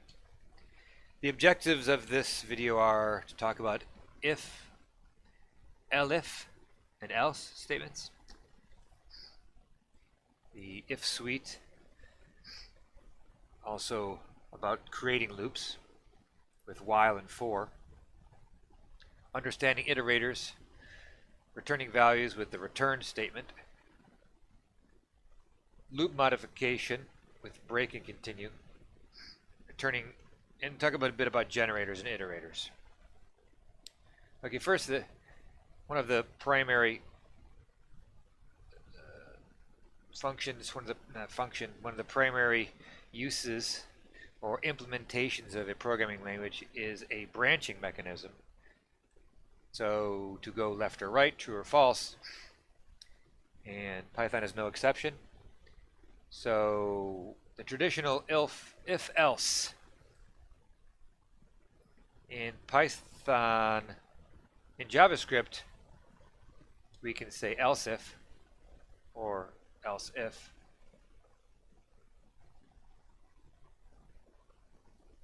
But in Python we have elif. So the syntax in Python is an if statement. It begins with the if keyword, and then we have an expression. Thanks for watching. Feel free to add your questions as comments down below. And then we have a colon. So that makes up our if statement. So this if statement begins a block, which are called suites in Python, and consists of code that is indented under the level of whatever's controlling it. So here we have an indentation. So this is a block, and that ends because we're unindented at elif. Same thing with a colon, begins a new block. And finally we have the else branch, then colon, and a third block. So how this works is, remember we have the if statement, the expression, and the colon. So the main thing we're looking for, so it's on the left it's the if, and on the right it's the colon. So we're basically talking about expressions. So we say, if this is true, then we execute this code. Else, if this is true, so if this is false, then we'll continue. If this is true, then we print this statement and we're done. And we're done with this whole structure. Right? But if this is false, then we'll check the second expression and see if this is true. If that's true, then only this is executed. And if both of these are false, then we'll skip down to the else, and then it'll catch all, and finally this will print. So only one of these will print it at any time. Only one can print, and then afterwards, the next line after this whole structure is printed. So what do you think is going to be the result of this? Which line do you think is going to be executed? All right, let's have a look. Let's enter our Python interpreter.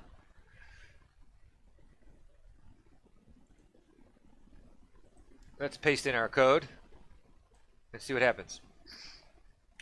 A5 is greater than B, which is 1, right? So in the beginning, we set this construct might be a little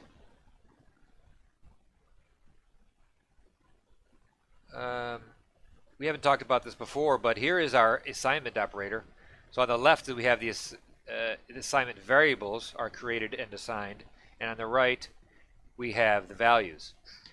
So this is actually a tuple, and they're deconstructed so that 5 goes into A and 1 goes into B. So this is the same thing as saying A equals 5 and B equals 1.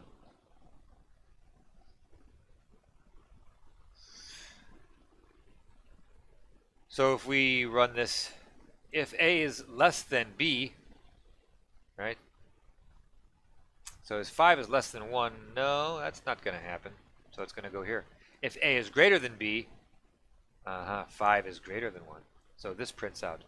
This is introduced in Python 3.6, F strings. Love the F strings. So this looks in your locals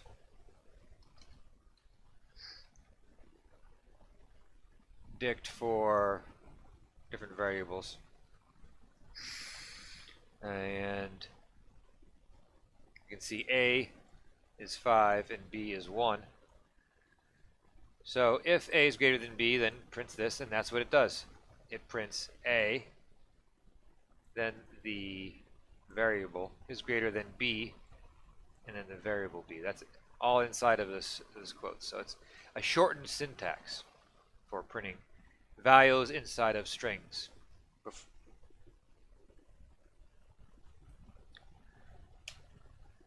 So conditional expression syntax is a bit different than C-based languages because the Python designers wanted to make the syntax easily readable. Right, so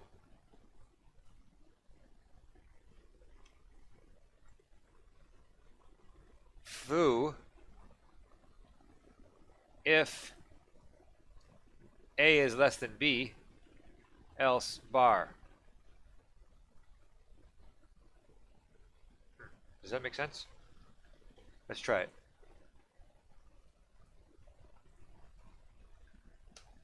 bar. Foo if A is greater than B, else bar, and prints foo. So we print foo. This is saying print foo if A is greater than B, else bar. Another way to say this would be if A is greater than B,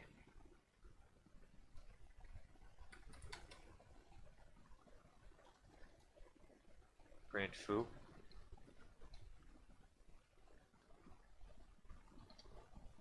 Else print bar. But this is a lot shorter.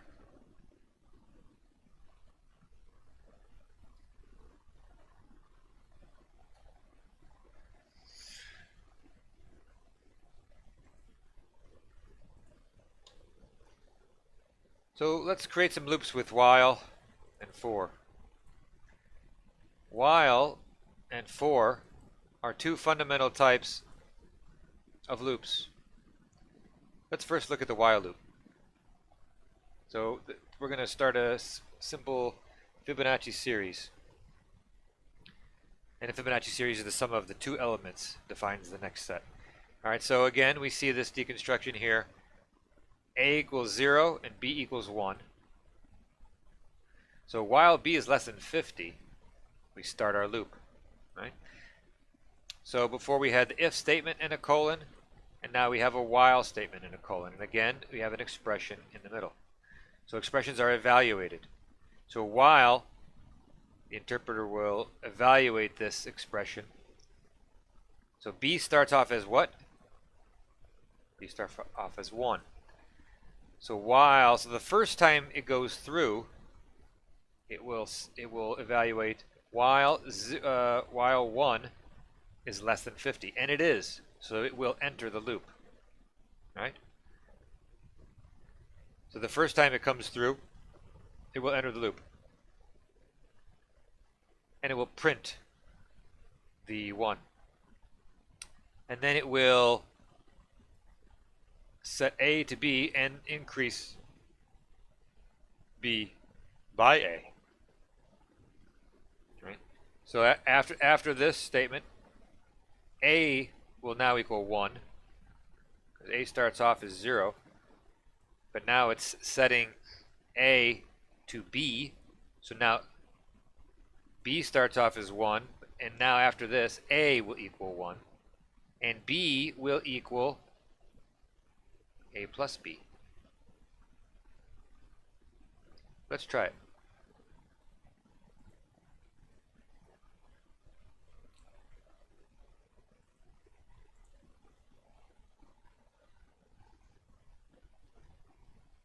So A, at the end, A is 34 and B is 55. So we go through the loop. First time through, if 1 is less than 50, it will print the 1. And then it will set B to be, well, 1 again, because 1 plus 0. Second time through, B is still 1. And it has 1 plus 1. Because A is also 1. Third time through, it prints off the B is 2. And now adds the 1 from, which is A. So now it's 3. And it continues like this until A is 55. And it says while 55 is less than 50,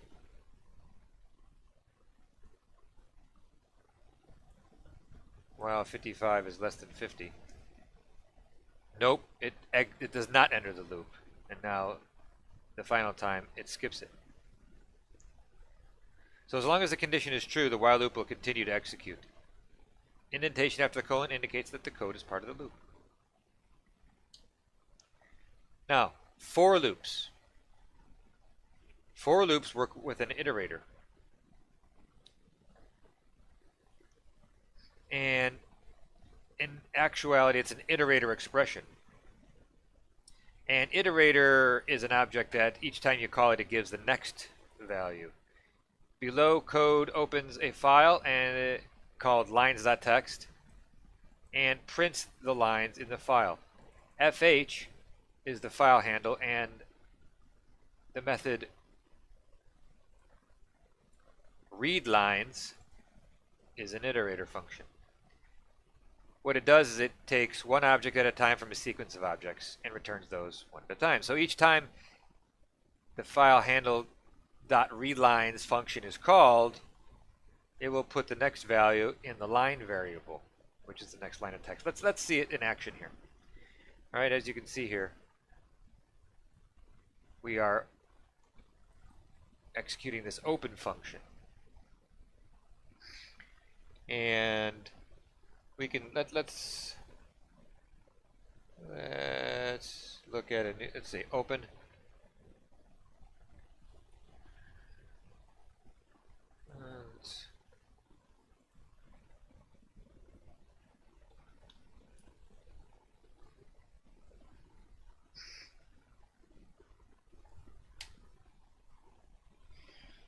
So open wants a file handle,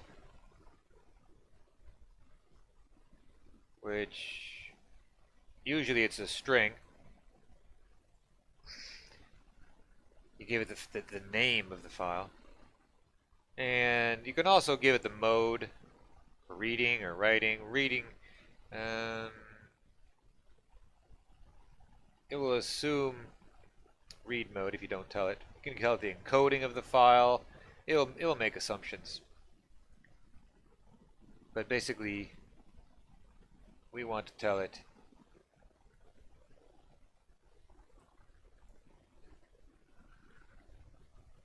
the name of the file. Alright, so here we go. We're going to try to open it. Oh, FH is not defined.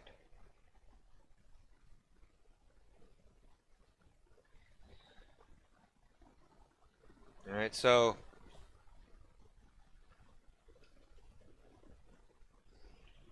now when let's try to define it. Oh, if we try to define our handle, it says no such file or directory, lines.txt. Alright, that's fine. So, files do we, let's see,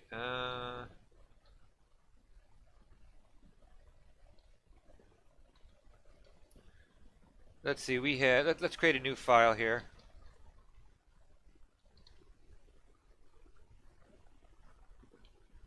Lines.txt, and we will, let's edit it. Let's say the first line is line, let's be creative, line number 1, and then line number 2, and then, you guessed it, line number 3. Alright. Cat is like print, the contents of. So there's our 3-line file. Alright, so now lines.txt should exist. Now if we go to Python and we type in, let's create a file handle, and we'll call open for lines.txt. Alright. So FH is now a text.io wrapper. So we can say for line in fh.readLines, which is our iterator. There's our colon, so we have our expression in the middle, and our expression actually is an iterator expression, so this will evaluate to an iterator. This is an iterator. So let's print the line.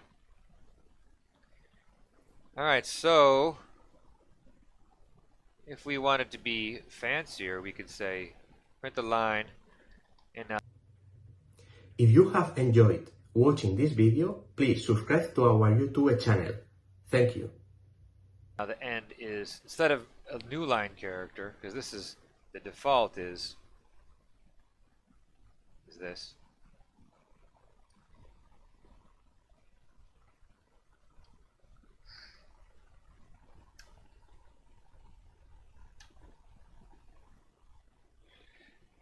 So we need to, so why didn't that print anything this time?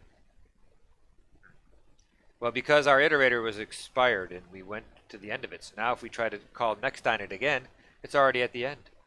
So we need to open it back up again. We create a new object. We could just reset it though also. Right. So let's run it again. And this time, instead of putting a new line at the end, let's just print our lines. Because the file already has new lines at the end, so we don't want to be too redundant.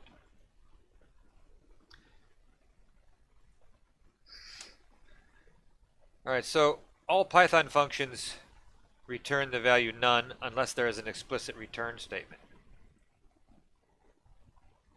So a return statement, once executed, immediately terminates the function, even if it's not the last line of the function. So if we had this function here, square, you pass it one variable, one positional argument,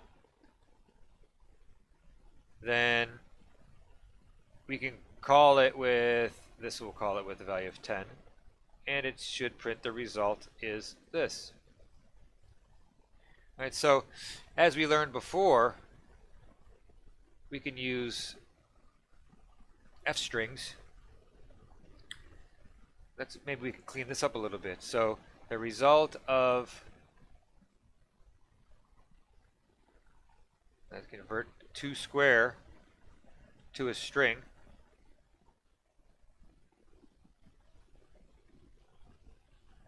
Okay, let's first print it like this. Should we?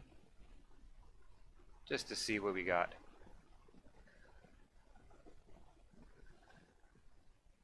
All right. I don't want to get too confusing here, but all right. So let's put this in our interpreter and see what we get. Shall we?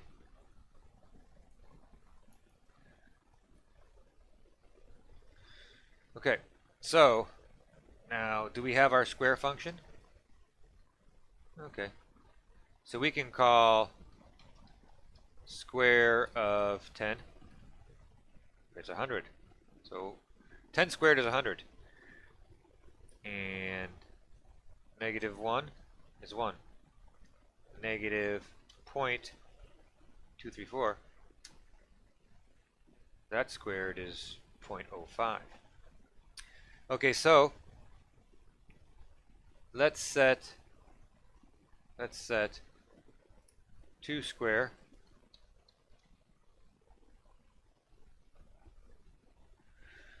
is 10, right? So we basically did this already. So let's say the result equals square of 2 square. Now what's the result? The result is 100. So let's take our print statement again that we typed in. What did we type in here? We typed in print, the result of is string of a result. Valid syntax. Well, we are using Python 3, so we should be using, remember, Python 2 was a statement, but Python 3, print is a function. So you have to use parentheses with functions. Right, the result of 10 squared is 100. Now how can we clean this up a little bit? We can say the result of, we make it an f string. We pass in our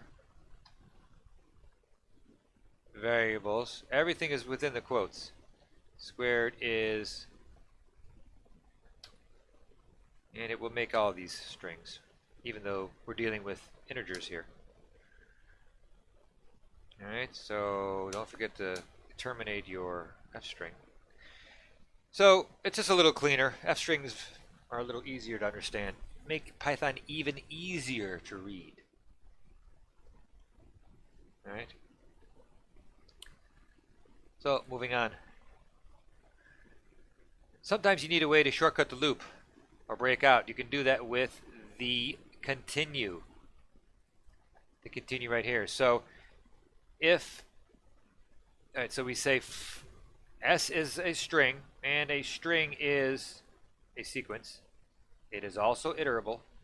So you can iterate through S.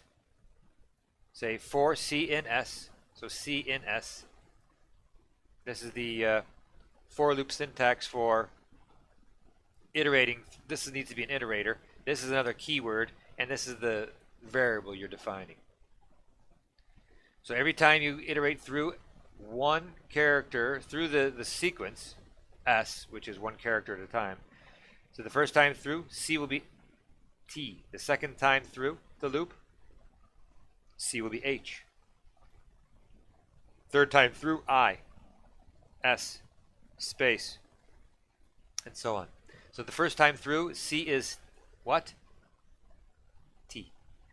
So it says if C equals S, no, C is not S, C is T.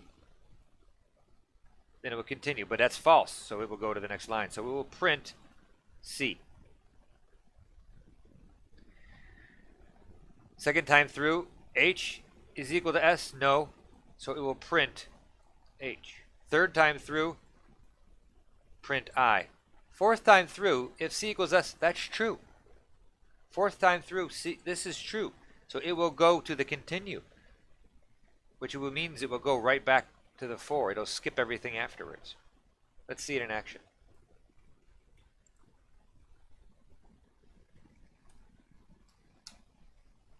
Right? So it's skipping all of the S's. Isn't it?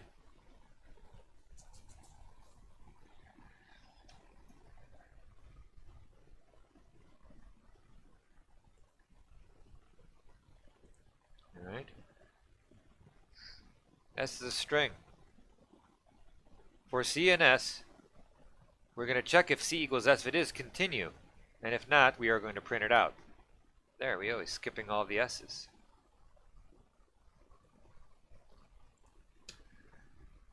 Break also terminates a loop. Where continue will go back to the next iteration, break will break out of the loop completely. Alright, so what do you think this is going to look like? What's your guess? What's this going to do?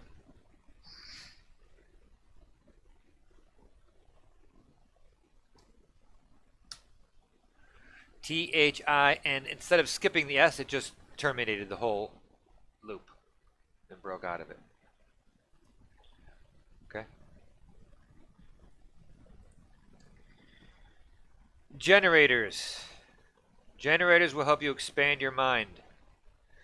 They are one of the more difficult topics in Python, and even Guido has a little trouble with them, he says. And when you get into async programming with async generators, you're really going to be able to blow your mind, because generators are very powerful. A lot of programming languages have them. So they're like functions, except they have a yield statement. So the yield is like a return. It returns a value, but the next time the function's called, it continues after the yield. So in the following code, we're going to look at generator iterators. All right, so returning generator iterators with the yield statement. All right, let's define a function, and we will call it, well, we're defining two functions. All right, so one function is called isPrime. The next function is called primes. And you see, primes contains this yield. So there's no yield over here. This is a regular function. And we haven't talked about functions yet, but this is how you define a function. Def. D-E-F. The same like in, we had our for, we had an expression, and we had our colon. When you define a function, you give it the function signature, and then you give it the colon. All right, so this is a function definition, and we begin a new block. That's the function body, the block. And now over here we have another function we're creating. But this function actually contains, see how we're unindented here, so this for down here is not part of the function. The function body only exists while we're indented. But you can see this function, here is the name of the function, primes. There's our definition of it. So this function contains a yield. So the lexical analyzer, when it's running through all your code before it gets interpreted, it will define this as a generator function, a special type of function. So when we call it down here, let's try it. We're going to see how it works. All right. So we've defined our two functions, is prime and primes. Now, what do you think this is going to look like when we call it? We're going to create a loop, and this is our expression, which is an iterator, because we're calling an iterator function, which happens to be a generator. And then we begin our block, and we say if n is less than 100, we're going to break out. So we're going to basically list the first 100 prime numbers. All right? Because if you haven't noticed, is prime is a function what's given, here is all of the parameters. It only has one positional parameter, n. So given the parameter n, we're going to check if it's equal to 1, then we're going to return false, because 1 is not prime. Okay. And then this function will exit right there if that's true. If it's not true, if n is not 1, well then it will continue with the rest of the function body. So it will check, in a for loop, it will loop from 2 until n. So, and we'll check if it can be divided. It will check if it can be divided by x if the remainder is 0. So this is if the modulus of this number is 0.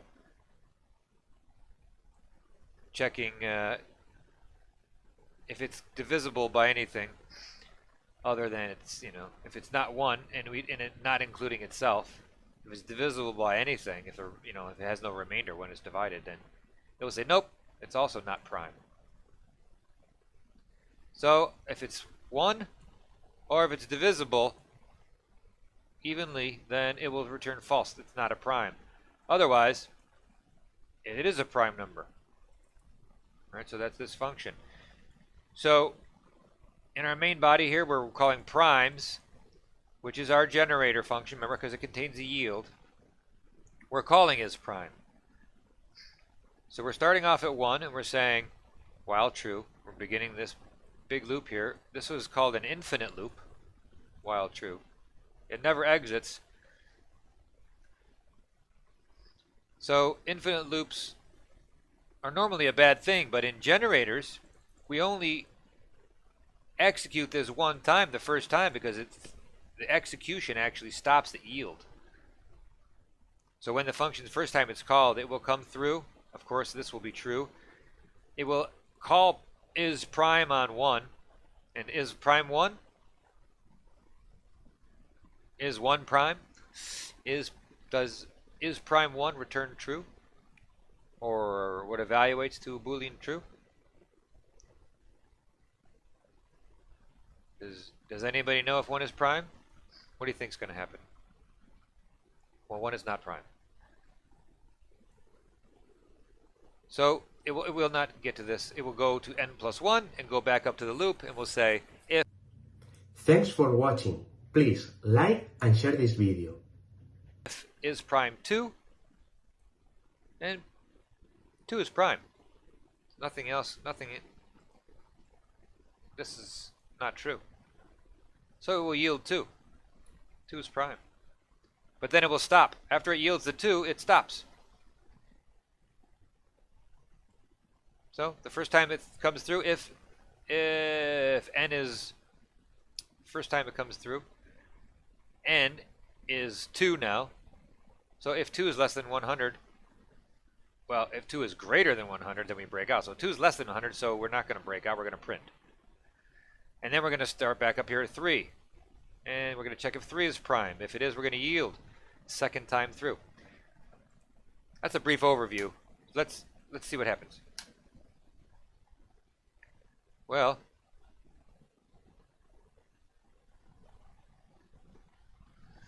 there's our 2, 3. Now 4 is not prime, so it didn't print 4. But it got all the way up into, so let's call next on, can we reuse our primes? Let's call next on primes. Oh, why can't we call next on primes? Function object is not an iterator. Oh, it's the function, right? So if we type primes, it's a function. So we have to call next on primes. So every primes was not defined right, actually, because it's always, first time it's called, it's always 1. So we can't reuse this particular implementation. We cannot reuse this. All right, so what is the type that returns from primes? A primes call. It does give us our generator.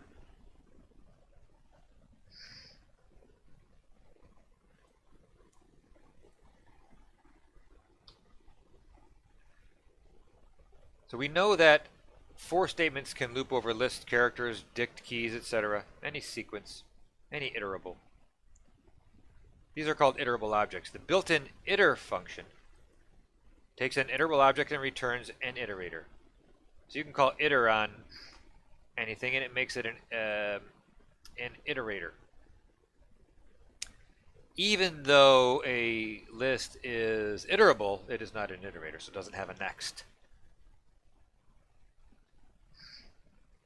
So you can call next on an iterator of a list. So the assignment for this session is to write a conditional program with for and while loops using some of the iterable objects we've talked about.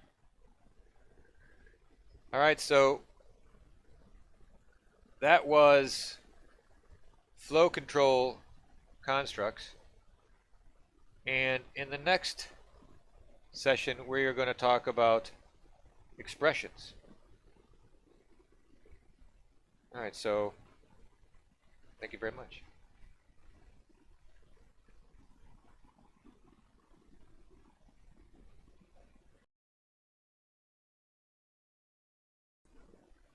Hello, and welcome back to Coding Bootcamp's Introduction to the Python Programming Language. Last session we talked about expressions, and well, we know we talked about flow control structures, and this time we're talking about expressions.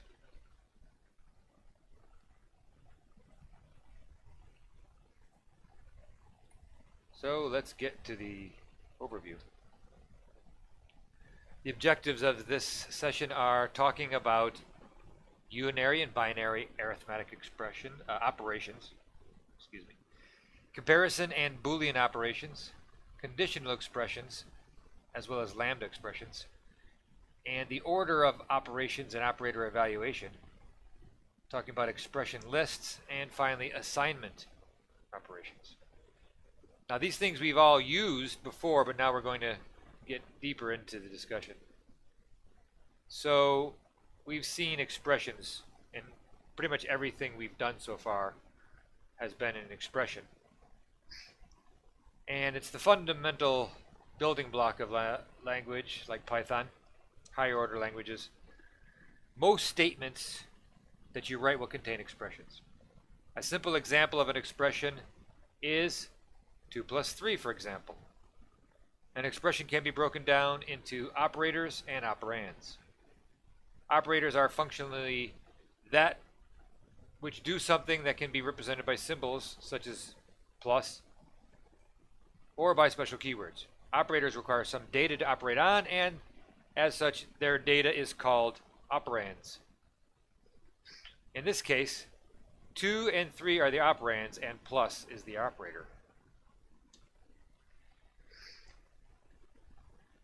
Assume that we have two variables in Python, a with the value of 4 and b with a value of 2. So here let's talk about the basic arithmetic operations that can be performed on these variables. Addition adds the values, subtraction subtracts, multiplication, division, modulus, and exponentiation. Same as mathematics. Unary operators in Python are just one operand and return a result. So the plus and minus binary operators can also be used as unary operators when the operation is performed on just one operand. So if we have a equals 3, then we have, instead of 2 plus a, there's nothing here. So this plus is a unary operator, as this is also a unary operator. A Boolean expression evaluates to one of two states, true or false.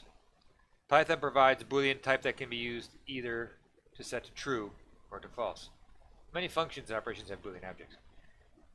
The not operator can be used to invert the Boolean type. In other words, convert it from true to false or vice versa, for example. Every object can evaluate to a Boolean value. The following evaluate to false. The false object. Let's take a look at these as we do them, can we?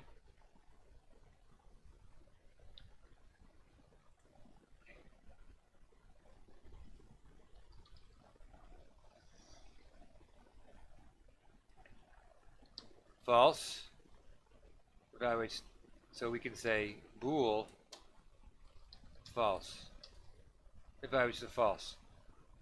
Bool of none evaluates to false.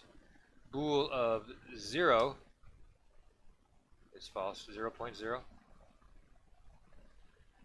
Empty collections, like empty string, also false. Empty list, false.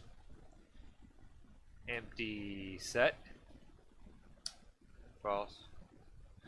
Also objects that have a non-zero or len special dunder methods also evaluate to false. Special cases in classes you can specifically evaluate to false, and pretty much everything else evaluates to true. So 1. So let's try the Boolean of 1. That evaluates to true. Boolean of, let's say the Boolean of list, that will be false. That's the same thing as list. But if we have something in the list, that evaluates to true.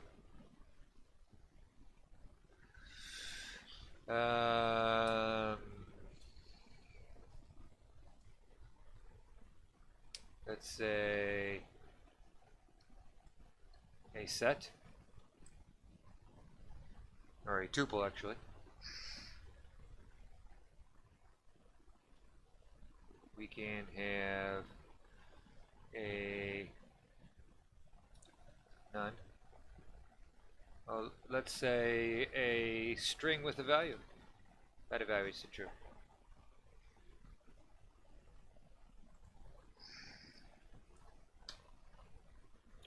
These operators below compare to the values on either side and return either true or false.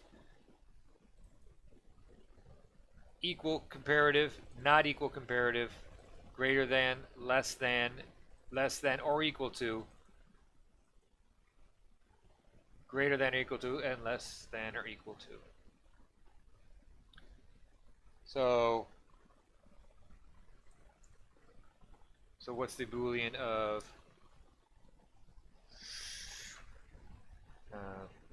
1 equals 1? 1 equals 2? 1 is not equal to 2. Well, that's true. 1 is greater than 2? No. But is it less than 2? Yes. Less than or equal to 2? Well, still yes. And greater than or equal to 2? No. No. Is 2 greater than or equal to 2? Well, that is true.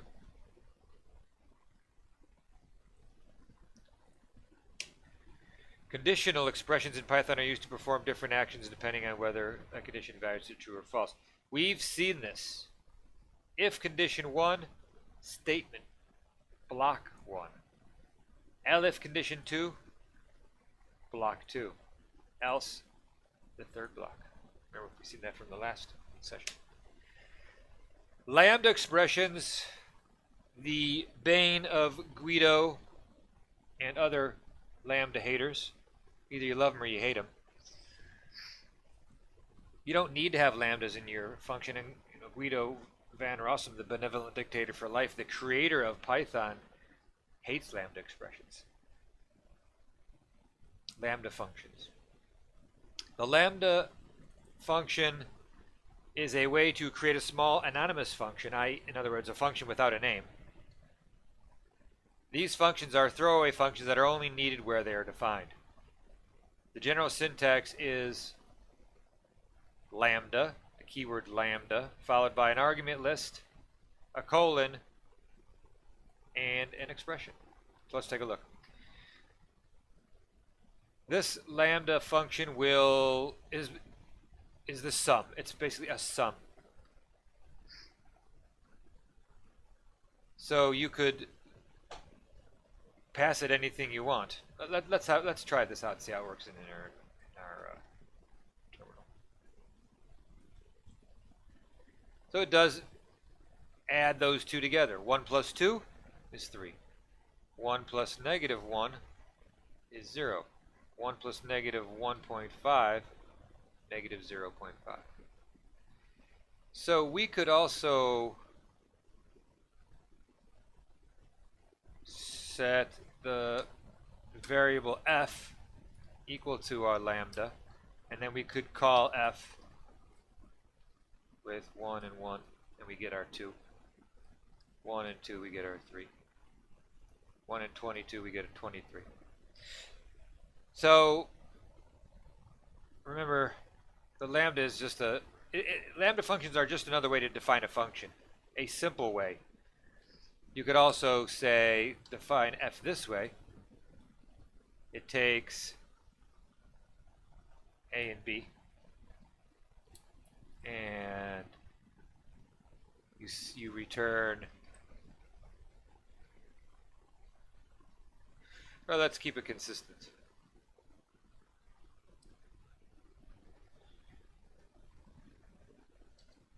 That's not very pretty, what I just did. So let's say I wanted to use the same parameters, so x and y. So we can say return x plus y. So f is a function. Now we can call f with 1 and 2. Same thing.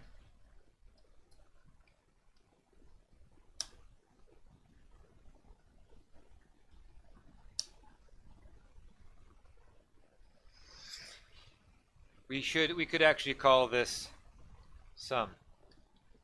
Sum equals f. So now we can, it might be a better name to use sum. The sum of 1 plus 1 is 2. Thanks for watching. Feel free to add your questions as comments down below.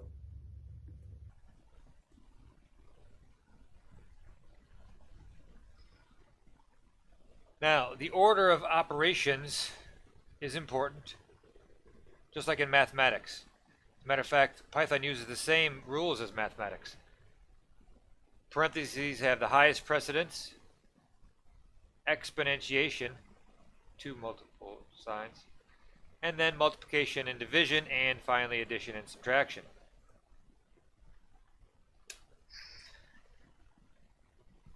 So in algebra we say it's left associative because in this expression, 6 minus 3 plus 2, the answer is 5, not 1, because 6 minus 3 plus 2 is not the same as 6 minus 3 plus 2. The assignment of operators are used in Python to assign values to variables. Let's look at a equals 5.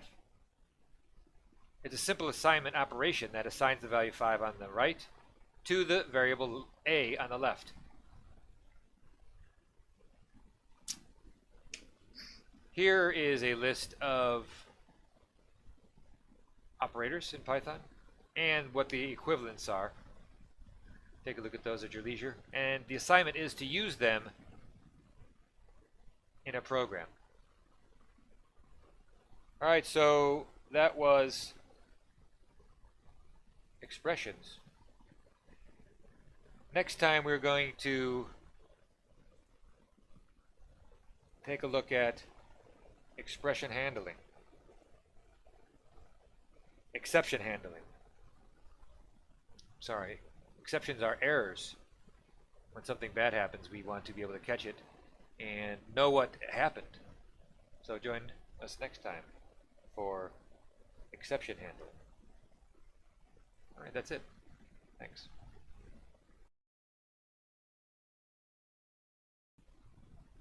Hello, and welcome back to Coding Bootcamp's Introduction to the Python Programming Language. Last session we did expressions, and now in this session we are going to talk about exception handling.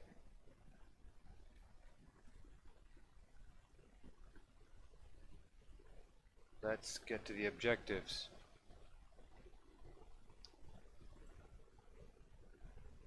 Let's talk about types of Python exceptions, handling them with try, except finally, how to trigger them with raise, how to define new ones, and how to implement exception handling. Finally, let's give a working example with regular expressions. So, what are Python exceptions? Well, when something bad happens, we need to know about it. So, Python lets us know via an interface called an exception. And you can see a whole list of them at python.org. Let's have a look.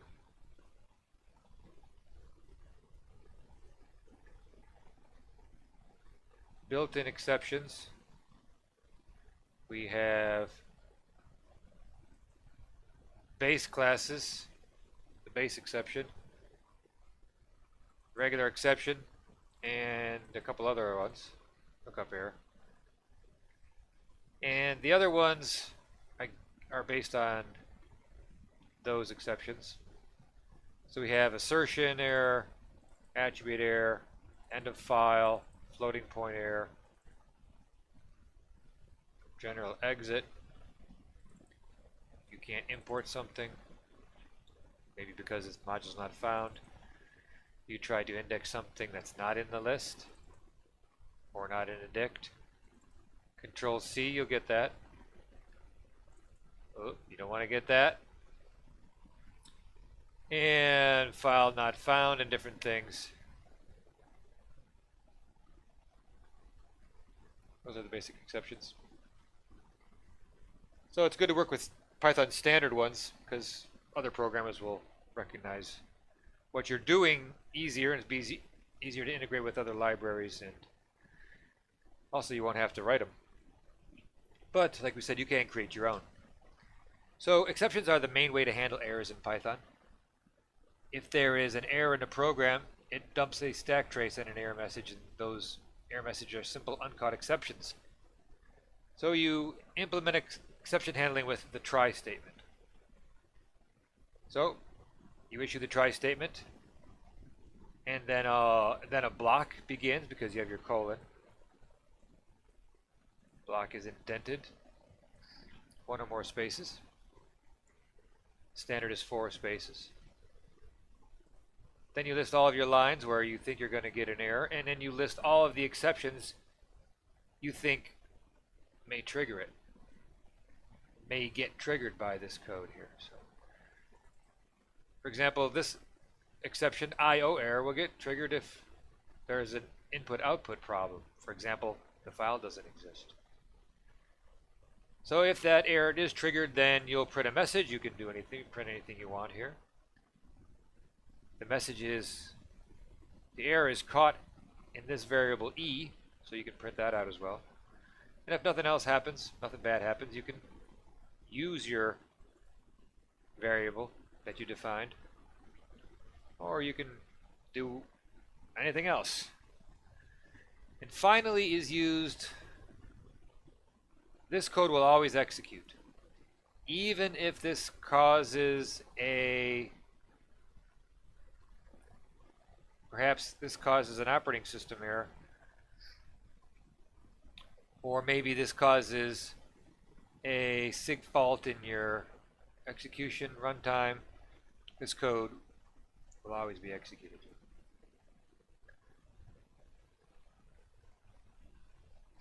That's the theory. So let's try this and see how it works.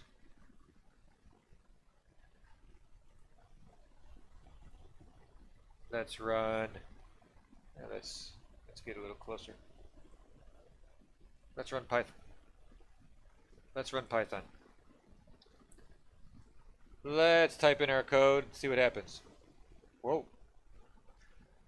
So we could not, it says could not open the file, which is curiously the same thing we have here. And then after could not open file, it prints our error that we caught. Could not open file. And then here's our error we got from Python. Error number 2, no such file or directory. We couldn't find a file called file name. And then we see executing finally. So we're, even though we got an error, it still executed this. This code never got executed. So let's try to, well, we can create a file called finally, or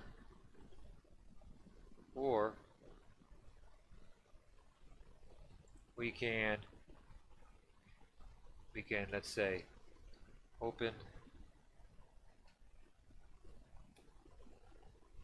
file name for writing, and then we can write line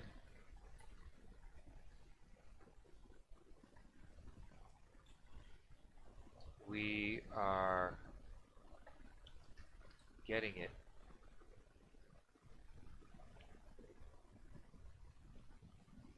No object write line. Oh, what language am I talking about here? Right? A bytes object is required, not a string. So 17 bytes written. And now let's try to execute our code. See what happens. Well, it looks like we opened our file, but this time we did not get an exception. Instead, it looks like it executed the else and it actually printed a line. Stripped off the new line character at the end. Well, I didn't even have one actually. So you recognize the for statement. The for loop, it's a loop actually, it'll go for each line inside of our file handler we opened up.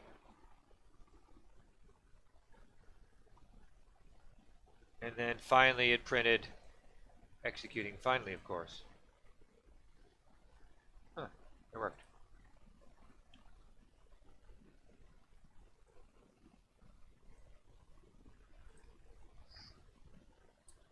Triggering exceptions with raise. So you can use the raise keyword.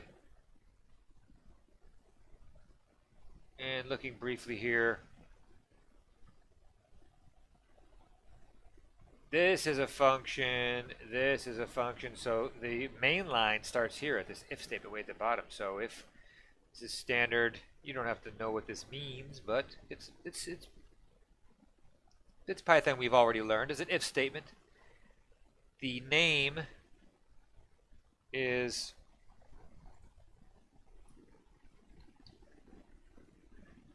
if you're running the code not in a library, then you'll be running the main. The name will be main that you're running.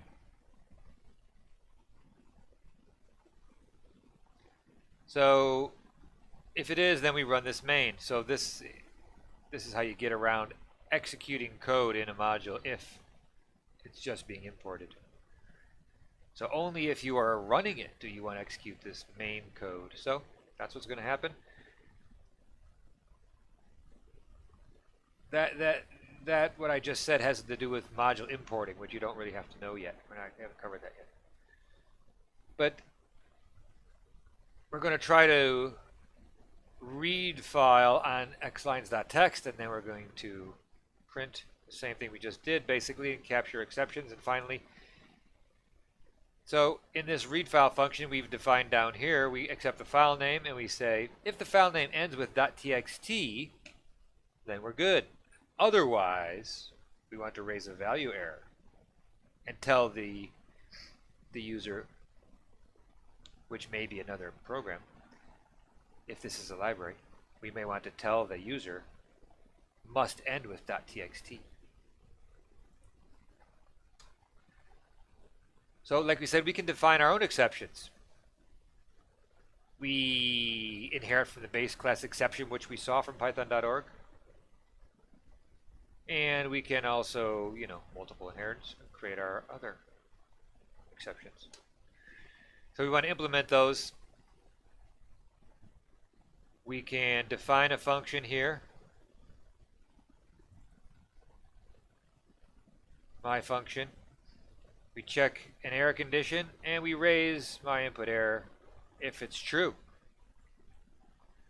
Or maybe we want to check for a different error and we could raise another error. If we don't get either of these two errors, we can return success to the user. So if we're going to call my function,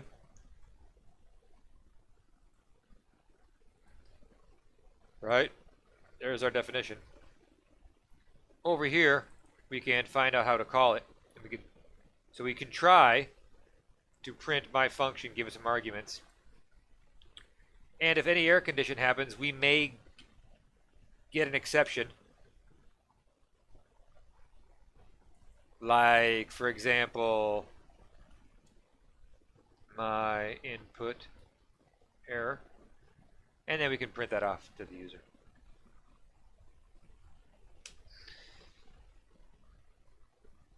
The last thing we'll talk about is working with regular expressions. And as an example for exception handling. Regular expressions are a powerful language for matching text patterns. We saw them in a previous session. The module RE provides full support for regular expressions in Python, and it raises the exception re.error if an error happens by compiling or using a regular expression. If you have enjoyed watching this video, please subscribe to our YouTube channel. Thank you. In Python, a regular expression search is typically written as the variable equals the re.search, and you give it a pattern and a string to look in.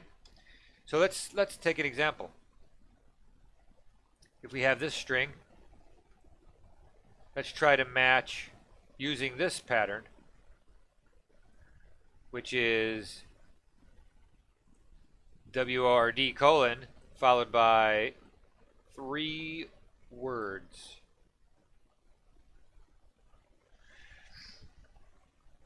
All right.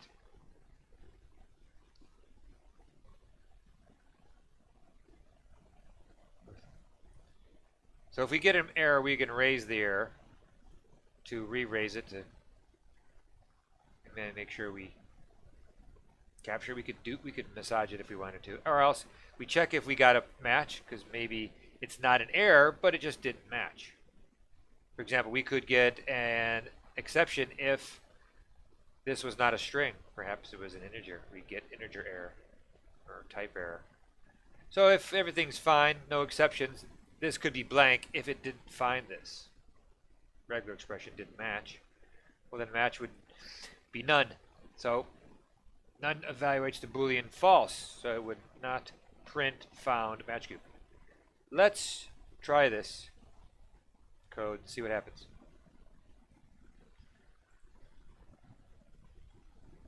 All right.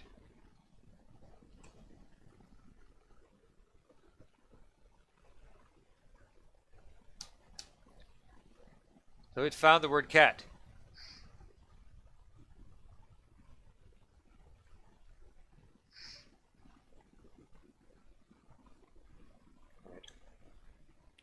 Right. 3 letters. Word letters. Letters. The assignment is to use try, except finally, and raise in a program. But that's it for today. Next time we're going to come back with using the string object. And we're getting close to the end of this class. Only a few more left. So join us next time. That's it. Thanks, guys.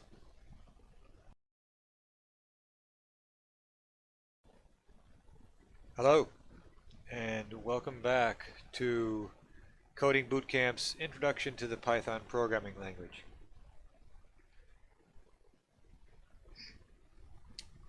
Last time we looked at exceptions,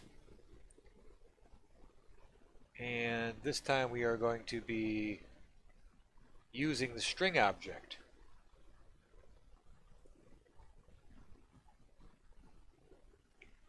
So let's get started by taking a look at the objectives of this video. We're going to be using ASCII and Unicode strings, manipulating them with the string methods like format, and taking a look at some escape sequences and how to print them with raw strings. In Python 3, all strings are sequences of Unicode characters. You can take a string and turn it into a sequence of bytes in a particular character encoding and vice versa.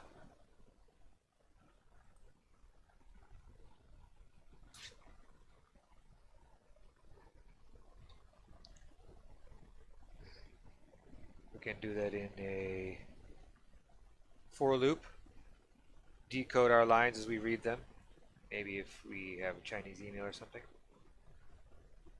And the cur function turns a character, given its ASCII value, will return a C.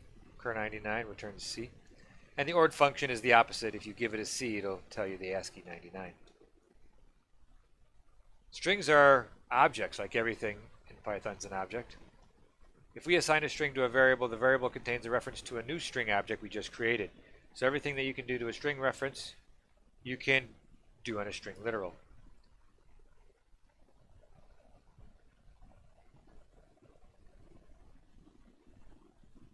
say s.upper, or we can actually take the string and call .upper on the string, literal. String objects support a lot of methods. As you can see here, s.capitalize, swap case, upper and lower we use a lot. You can find a string within a string. You can also do replace, search and replace. Replace this with that. And it's important to note that a string is immutable. So the string is not changed when we run these functions. It's not changing the string. What we see when if we type in the string and call s.capitalize, what we get back is a new object. S is not changed at all. Python's format method on the string object allows you to do variable substitutions and formatting. It lets you concatenate elements together within a string through positional formatting. Formatters work by putting in one or more placeholders, defined by a pair of curly braces, into a string and calling it the format method on the string. We can also assign the string with placeholders to a variable. So in this case, here's our string. This is the placeholder right here. This is not a dictionary. Inside of a string, it's a placeholder. So we call the format method on the string, and we give it enough arguments here to fill out all our placeholders. We make sure you have the right number here. Not too many, not too little. So after we run this, the format method will return back to us a new string object. Sammy has 5 balloons. So we can also, like we said, put this string with the placeholder in it, and then just call the format on our variable. We pass it our balloons. Sammy loves balloons. Now, if we want to look at another way to do it, remember we talked about it earlier, the formatted strings that we got released to us in Python 3.6. We can say, for example, F strings. They're called F strings. So we can say F strings. We say Sammy loves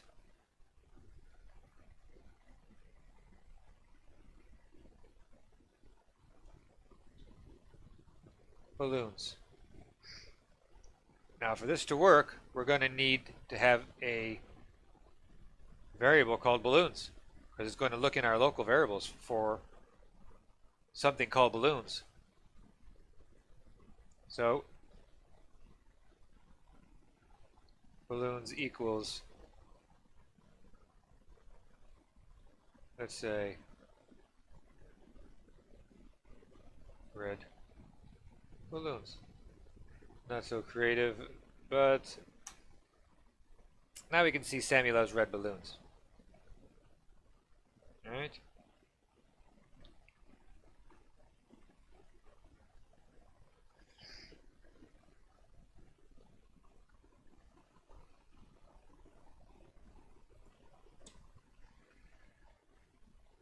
The backslash character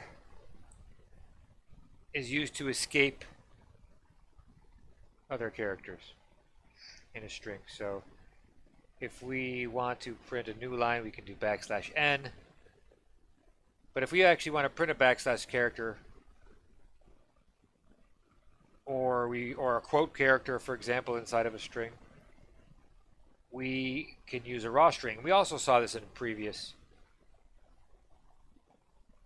session. So here are the basic escape sequences. and what they do. So a backslash at the end of a line, as we saw, is what does what? It joins the lines together into a single logical line. So 2 backslashes will print out 1 backslash. You can backslash a quote if you're inside of quotes. Maybe we can look at these. Right, so we can say this is a single logical line, separated onto 2 physical lines, as we see. Alright, so if we want to print a backslash, we can give it a double backslash.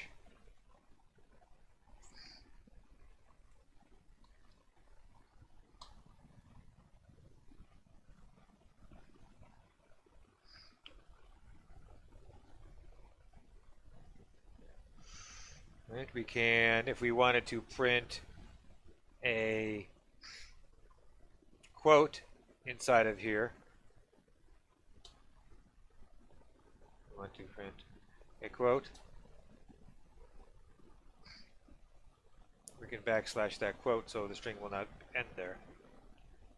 We can say, hey, here's a quote. Now, what do you think is going to happen if I type this? Anything going to happen? Yes. Syntax error. Why is that? Because I forgot to escape this quote. Right.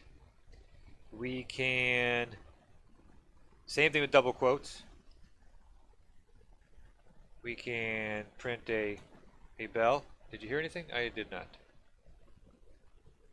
We can print out a backspace. So let's say we can print out X backspace, XY.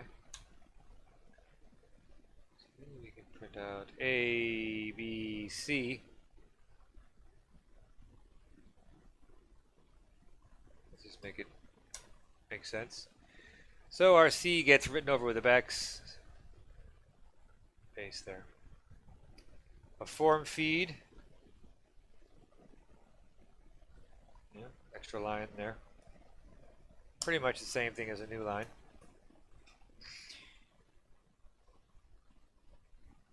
I think line feed is Linux.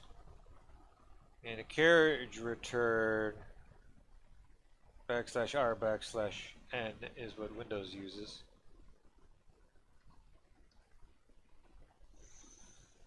Carriage return is from typewriters, which move the carriage all the way to the first position. You can print a horizontal tab.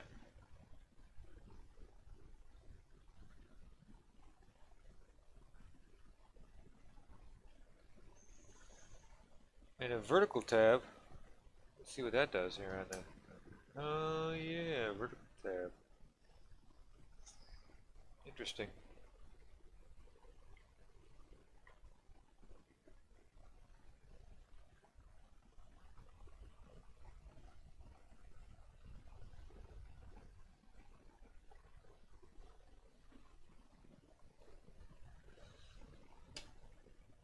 Alright, if you want to create a string that contains backslashes and you don't want Python to try to interpret the backslashes as escape sequence, and you don't want to prefix them with a backslash, you can create a raw string. To create a raw string, specify an R character before the opening single quotes. We also saw this in a previous session. So this should be nothing new for people who've been following along. The assignment for this session is to write a Python program and use string functions, including the format function. Alright guys, so next time we are going to pick up with organizing our code. Alright, so that's it for this time. Thanks for watching. Please like and share this video. We will see you on the next one, guys. Thanks.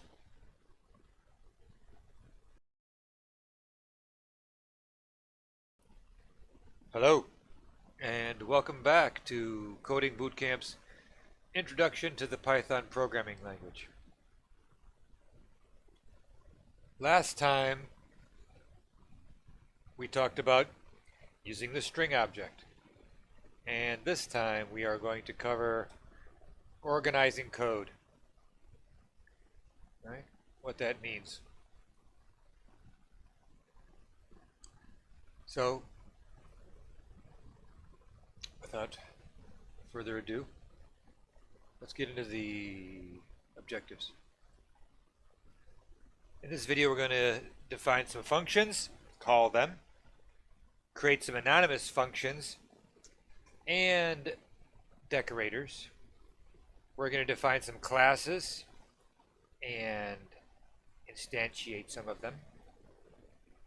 Use inheritance for pre-existing classes. Then organize our code with modules and packages. So let's get into it. We don't want a 500,000 line Python program. We organize our code in various ways, and probably the lowest level is functions. So you take a group of related code, organize them into a function, and then in the main part of your program, you just have a one-line call to that function. Now that function may be 1,000 lines, but you can use it in multiple places. And even if you only use it in one place in your program, it's organizing it so you just see in the main part of your program the single line to call it. So the lowest level, we can define functions to organize our code. You can define functions to provide functionality by using the def keyword, DEF. And then you put the function name, your parentheses, and a colon. We know about the colon beginning blocks from our previous work with if statements and for loops. This is similar. We're going to see this in a minute. Then you put any input parameters and arguments inside the parentheses. And the first line of your function could be a string, just a string, and that will be what is called the doc string. We're going to look at that later. Then the function body is indented after the colon, just like other for suite, while loop. And then at the end you have a return statement, or actually anywhere in the function you can have a return statement to exit the function. And if you don't have a return statement, it will automatically return none to the caller. None is a special Python type, special object. So here we see a function defined. If the function is called printMe, and it accepts a single argument, and then it prints it, and then returns. So we have the DEF, the name of the function, our parentheses, and inside we have our arguments. It could be a this is not a type, this is a string. We can call this anything we want. Name. We can give it more arguments. Age. As many as we want.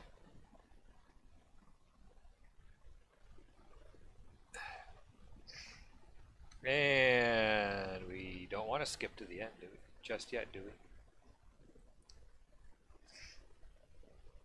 Okay, so how do we call a function? We define a function And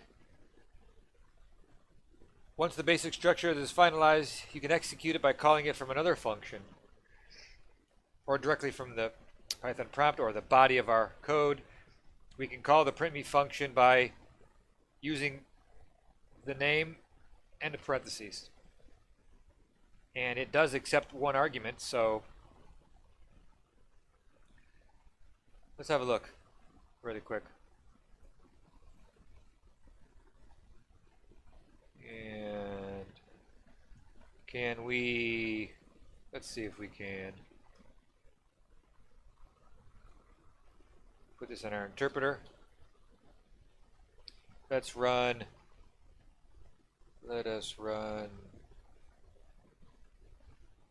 Python. Let's type this in.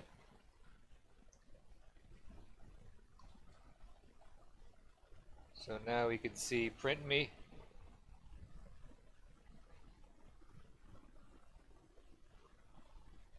Is a function. And if we try to call it, it says, oh, we're missing one required positional argument. So it's looking for a parameter called string. So let's try it again, and this time we'll give it an integer. So it doesn't matter if it's not a string. The string is not a type, it's just a name. So there we can see that it prints the string passed to the function. It printed that. And then it printed our string that we passed it. Right.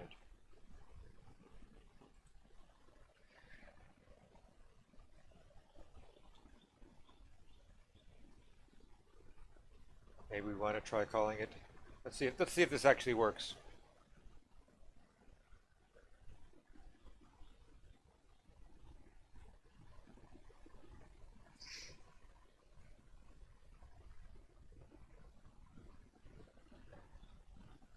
Well, that looked like it worked.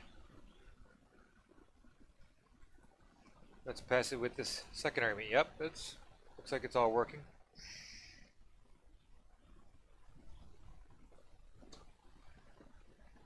So creating anonymous functions. Functions are called anonymous if they are defined using the lambda keyword and not with the normal def keyword. They can take any number of arguments, but the function body can only contain a single expression of which the evaluated value is returned. Okay, so we looked at this before. We used lambda functions in expressions, chapter 5.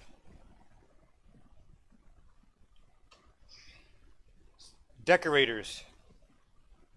Altering functionality with decorators. A decorator is a function that takes another function and extends its behavior without implicitly modifying the code. So let's talk about some aspects of a function. First, we can assign multiple names to the same function. So here's a definition of a function. Let's have a look at that. Yep. So sucks is a function, and if we call it, we pass 10, it returns 11. Now we could say x equals suck, and we could say x sub 10, and x sub 100, x sub 1.2. Looks like it's working.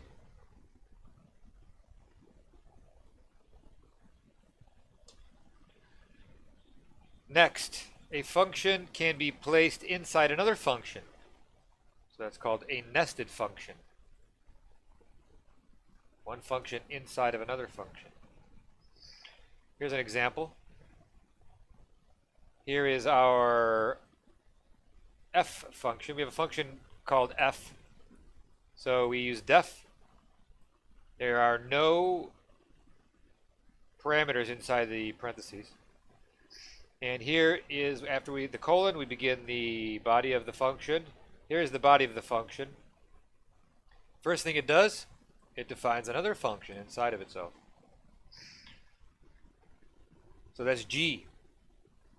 So at the end of the function f, we are printing and calling g at the very end. So the output looks like this. So first, this is our function definition. So our main line begins here. And all we do is we call f. So first thing f should do is it should go here. First thing f actually does is it defines g. But the first thing we'll see is it's going to print, this is the function f. Then it will say, I'm now calling g. And then it will actually call g. And it says, hi, it's me, g. Thanks for calling. Okay, thirdly, a function can be passed as an argument to another function. So our main line here is we are calling f, but we have a new definition for f. So we're going to call it, and we're going to pass it g. And now g is actually a function. So in Python, functions are first-class objects, which means you could pass them around just like variables. Now notice we passed g. We didn't call g. We didn't do this. We didn't do this deal. We're not calling g and passing in the result. We're actually passing the reference to g to f. So f will receive a parameter called function, func. It'll say, hi, it's me, f. I'm going to call func now. And then it will actually call func, which is the function it received. Whatever function you passed it, it's going to assume it's a function, and it's going to call it. So it calls g and says, hi, it's me, g. Thanks for calling me. Next, functions can return references to function objects. Okay. We're getting closer to deal with our decorators here. So now f is defined as such. It defines g inside. And now f will return g. So when you call f, what you're going to get back is a reference to another function. Here's the function g. So here is our main line. We are going to call f, and we're going to store the value in nf1. And nf1 is going to have the reference to a function g. So we can call it. We're assuming that we're getting back a reference here. So we're going to call it. So this is calling the same thing as calling g.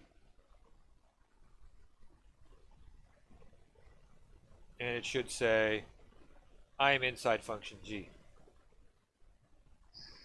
So now we can use all of these concepts to create a decorator function.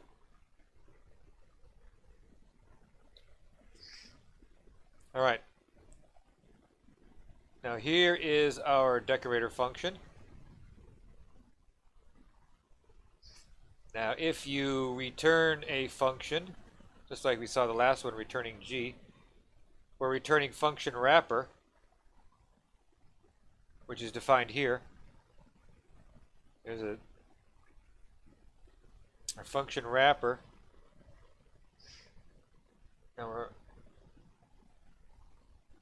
So when we call our decorator, we're going to get back. Thanks for watching. Feel free to add your questions as comments down below. This function reference.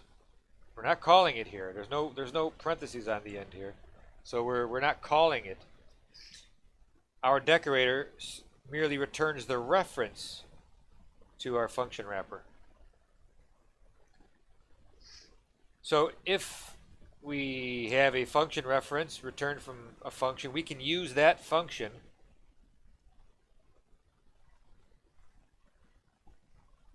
this one, our decorator.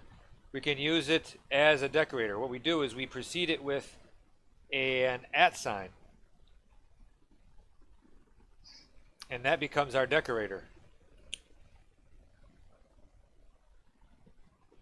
So when we call foo, here's our function foo, right? Which is decorated by our decorator function. So when we call foo, it's going to expect a value. So we'll pass it 42. So this should say, hi, foo called with, or whatever it's called with 42.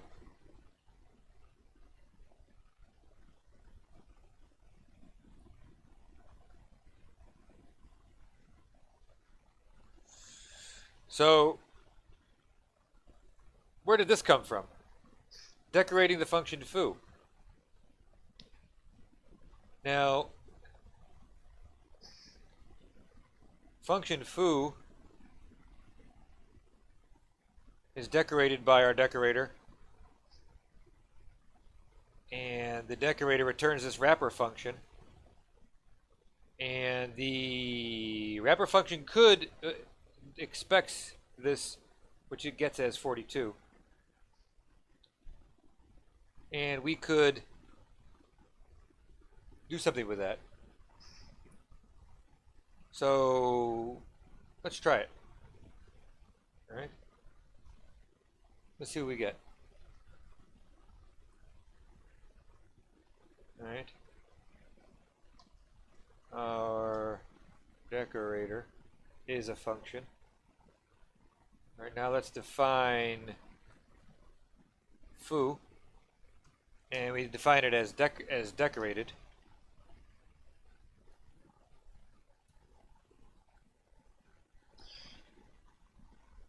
So now let's call foo with, let's try 42. Decorating foo. Now, if we want to change our decorator at all,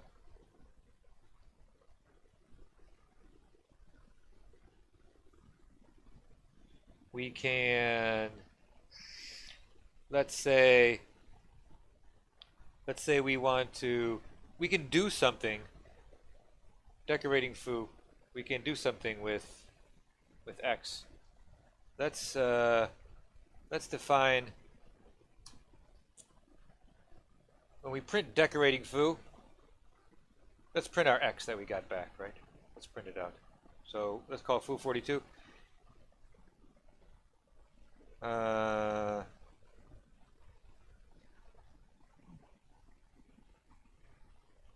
We have to redefine foo.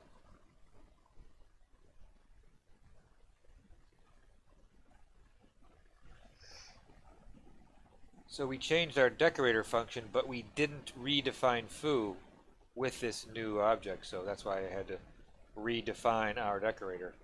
We had to redecorate foo. So now it says decorating foo 42.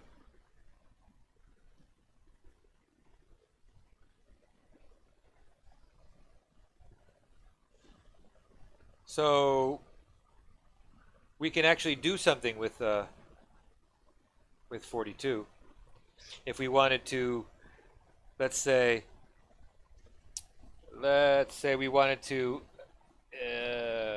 increase it by 1. Right? So we could say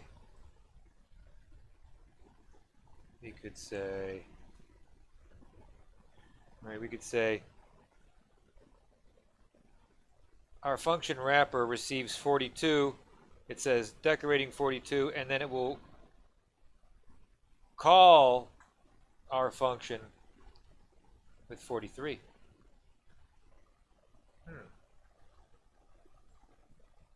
Let's see what happens.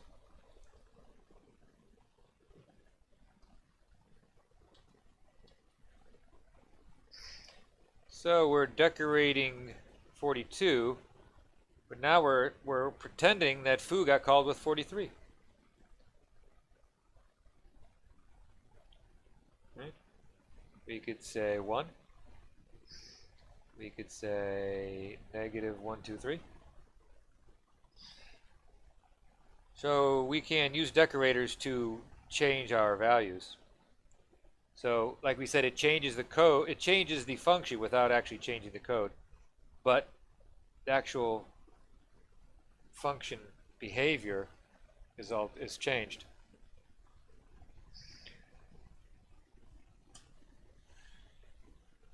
So a class is a user-defined prototype for an object that defines a set of attributes that characterize any object of the class. So we use the word, this is a keyword class, we give it a class name, then our colon, which starts a body. The first line, just like functions, can be a docstring.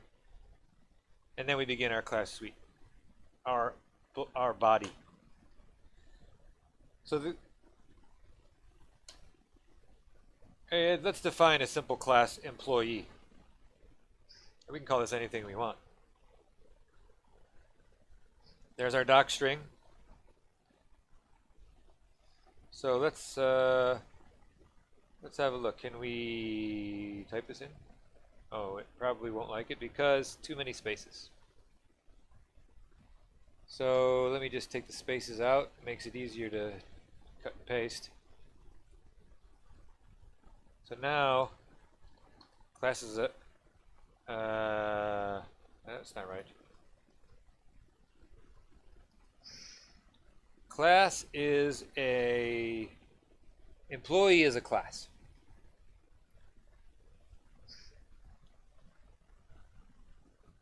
All right.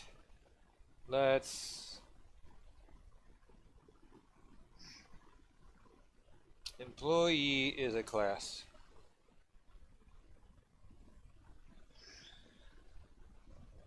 So now we can say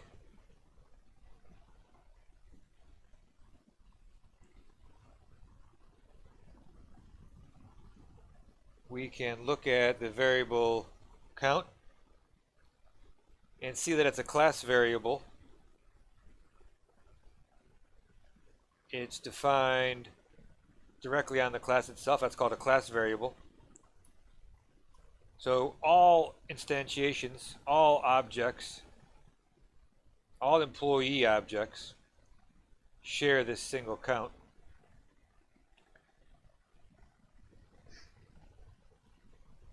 And then we see the init method, the special constructor that accepts two parameters, name and salary. This is how Python gets a self-reference.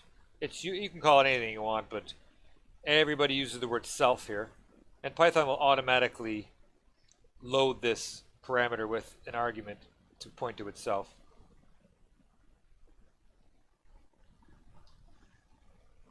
So let's create a couple of employees and see what we get.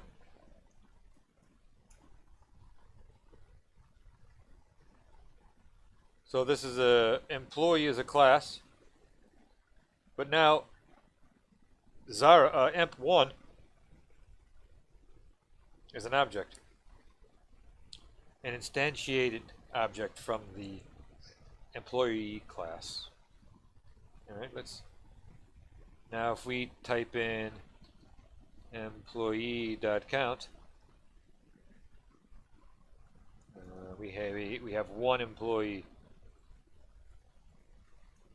So now we have two employees.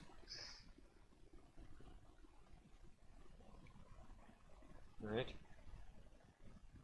And so we access our attributes and methods with the dot notation. You can, emp1 dot display employee.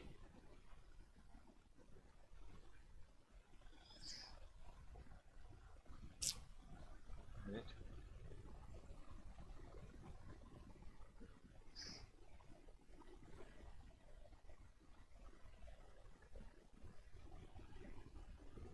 In object-oriented programming, inheritance is a way to reuse code from existing classes. You can make a derived class, a subtype, a subclass.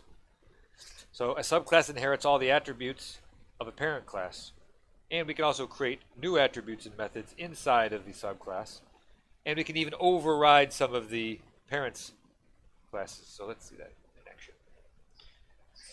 All right, if we have a parent class and we have a child class, then we can inherit from the parent class.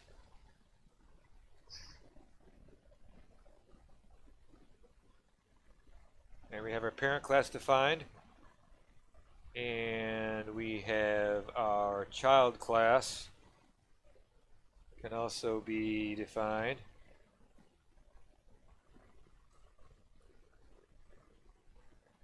All right, so parent, child. Now, if we call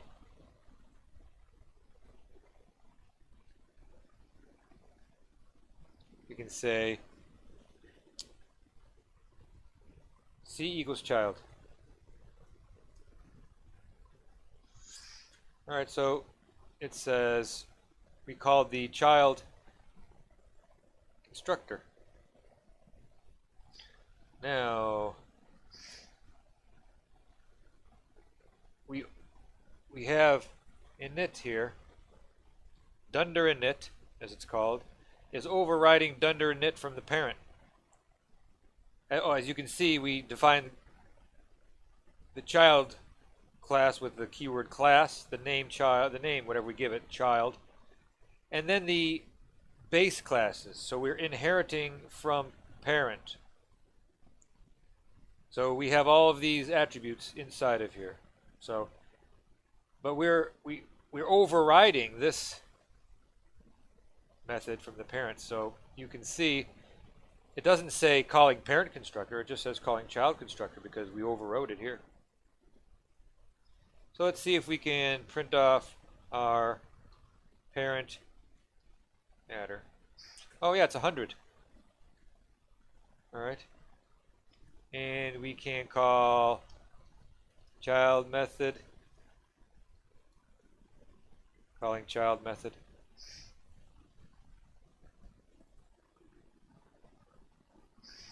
We can call, now can we access parent methods?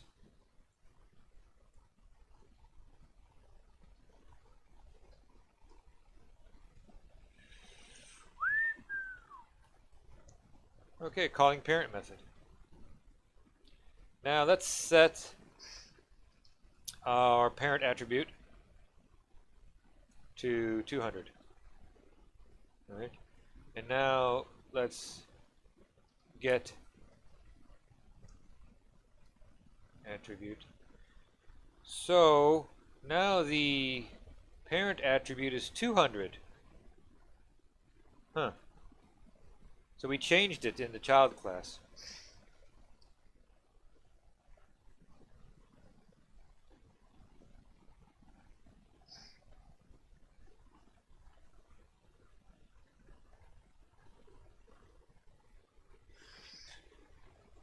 How else can we organize our code? We can use functions, we can use functions inside of classes, and now we can put classes inside of modules. A module is a file consisting of Python code. It's a file. Module is a file. It allows you to logically organize your code by grouping related code into a single file. So a function contains code, a class contains functions, which are called methods. If you have enjoyed watching this video, please subscribe to our YouTube channel. Thank you. And a module contains classes. So this makes it easier to understand and use. An imported module is a Python object which has attributes you can bind and reference. A module can define functions, classes, and variables. A module can also include runnable code. To be careful with that. You can use Python source file as a module by executing an import statement in another Python source code, as long as the file we're importing has an init.py file next to it. So how we import it, we say import and then give it the module name. We can give it as many as we want. So a search path is used in its search to find the modules. We're going to talk about that. We're going to talk about this directly. So locating the search path. When you import a module, the Python interpreter searches for the module in the following sequence. First, in sys.modules. If you already imported, it'll be in sys.modules. Otherwise, it'll look for its own built-in modules. And if not, it'll look for a module in the directory of the init script, or the current directory if you're in the interpreter like we are. If not found anywhere of these three, then the fourth option is to look at the Python path environment variable. That should be a string to tell it where to look. And if all else fails, it will be the installation dependent default. Like on Linux, it'll be user local bin, or it will be different depending on your operating system. Using packages to group modules together. Now, code sits in functions. Functions sit in classes. Classes sit in modules, and modules sit in packages. So a package is a hierarchical directory structure that defines a Python environment consisting of modules and subpackages. So modules are files and subpackages are just subdirectories. So consider this directory structure. Here's a directory called phone. And inside of it, there's 4 files. So we have, in the phone package, we have 4 modules. Init.py is a special module that gets imported whenever we import phone. It's automatically imported. And we just reference it with the phone namespace. So we can define functions inside of our modules. So let's say inside of the G3 module, we define a function called G3, and so on. All right, let's look at that. Now, to make all of your functions available when you import phone, we're going to want to import them automatically. We can. You don't have to. We can automatically import them from inside of our init.py file. So let's look at, we have our phone. All right, so PyCache is our cache. Once we run things, it creates a PYC file, and then it only has to. It's a compiled Python file. Once we compile them, it puts it in PyCache, and then we don't have to look at them again. So let's the infamous rm minus rf. You got to be very careful, boys and girls, about using this.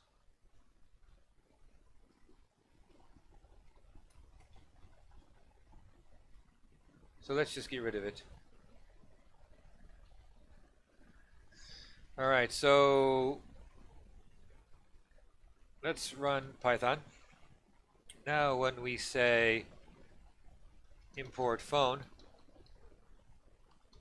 we can look at phone, and now we have G3 is automatically imported, ISDN and POTS is automatically imported for us. So now we can run, for example, phone, and they're all imported to this phone namespace. phone.g3 function. And if we want to call it, well, we just called it. As we saw before, it didn't do anything. It just runs pass. But now we have our functions automatically imported into our phone namespace. So phone is a module, but we consider it, since it's a directory, we call it a package.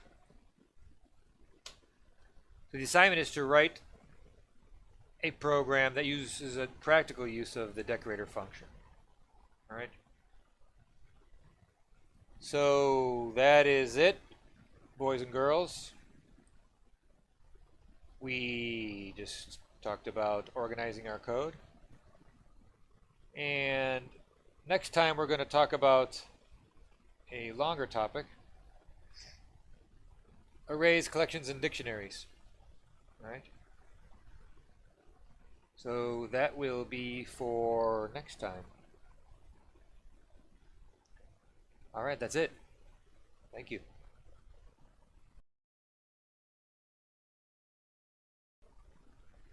Hello, and welcome back to Coding Bootcamp's Introduction to the Python Programming Language. Last time, we talked about organizing our code into functions, classes, modules, and packages, and this time, we're going to be talking about containers. So let's get to the objectives. Basically, we are going to be talking about Python's built-in containers, the list, the tuple, the set, the dictionary, and at the end, we're going to discuss NumPy arrays. So we've discussed all this stuff before, but this is more in-depth discussion. So a list is an ordered, indexed, changeable container delimited with square brackets. So it's ordered. Whatever order you put them in, that's the order you're going to get them out. It's indexed means you can tell it which index you want and it'll pull it out. Random access, pulling it out. All right, so if we say if fruit sub 0, our 0-based index is apple. Fruit sub -2, this is -1, this is -2. Fruit sub 1, now we can change the list. Lists are changeable. So we can now say fruit sub 1 is mango, which is fruit sub 1. So now we print it out and it's apple, mango, cherry, and orange. We can concatenate lists with the plus operator, just like strings, 1 + 1. We can say our fruits plus this array and so we did have apple, mango, cherry, and orange, and now we have apple, mango, cherry, and orange, and 1 none and watermelon. We can create substrings with the slice notation. So we give it 2 indexes, the from and the to. So this is starting at index 1 and going to index 3 minus 1, that's n minus 1, so that would be index 2. So this is from 1 up until 3, not including 3. So if we don't give it a starting index, it'll start at the beginning. If we don't give it an ending index, it'll start at 0, 1, 2, 3, and go to the end. Tuples. A tuple is ordered, indexed, and unchangeable container delimited with parentheses. That's how you know it. It's just like a list, except instead of square brackets, it has parentheses. So tuples are said to be immutable But if you want to see why they're immutable until they're mutable, you can read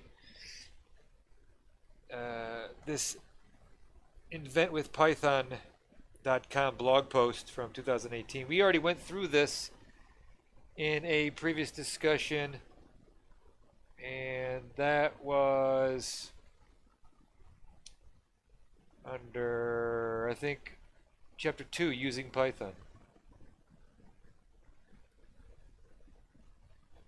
Or was it chapter 3, language fundamentals, I believe.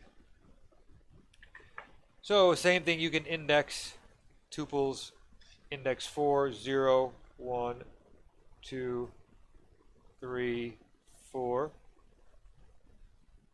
And you can set it to 7. Oh, no, you can't. It's unchangeable. The so-called immutable type. So what are saying the difference between lists and tuples? Tuples offer some degree of safety. If we know that something doesn't need to change, then we can eliminate the risk of it accidentally changing, or perhaps a function changing it if we pass it as a argument.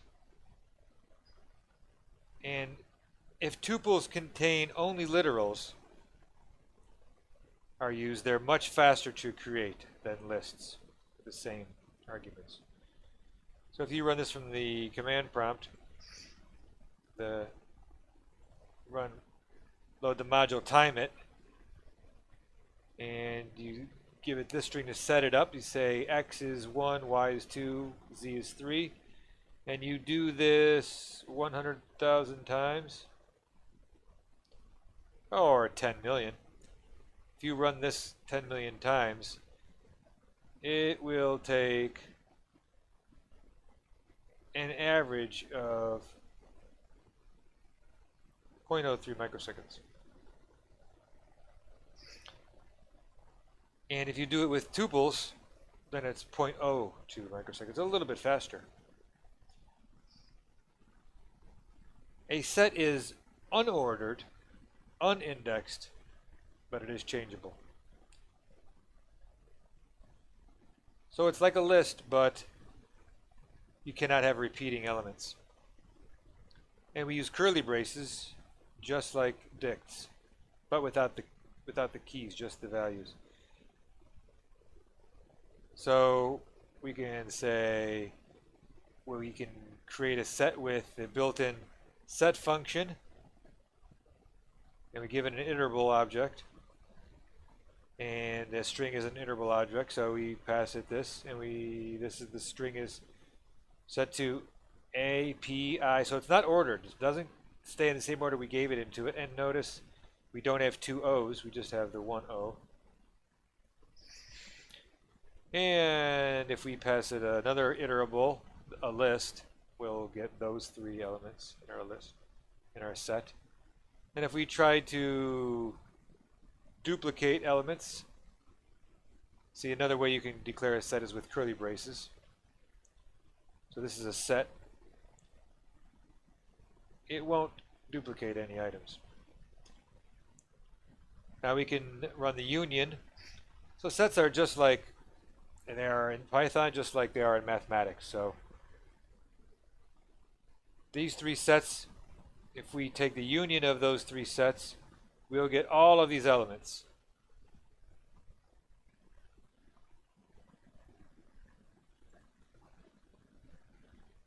We get A, we get F. Remember, they're not in order, but they're all going to be there. And the same way intersection, if we intersect those 3 sets, the only elements common to all of them are D and E. See, this one does not have F. This one does not have C.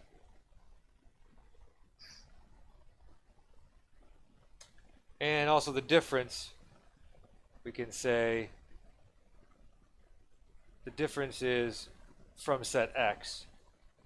The difference of these 2 is A, B, C. So these 2 sets do not contain A, B, or C. but they do both contain D and E. So the difference Thanks for watching. Please like and share this video. is A, B, and C. Let's move on to dictionaries. A dict is unordered. Well, that's no longer true. Just realized in Python 3.5, dicts became, with the reference implementation in C Python, so Python written in C, dicts became ordered without any loss of performance. And that reference implementation became a language directive in 3.7. We're now in 3.8, but if you're running 3.7, it's all ports, Windows or Mac or Linux or anywhere else BSD, anywhere else you're running Python. They'll all as in Python 3.7, they are all going to be ordered. So you'll get them back out in the same order you put them in. And they are indexed with a key. And of course they are changeable, delimited like sets with curly braces. So keys can be anything that is hashable.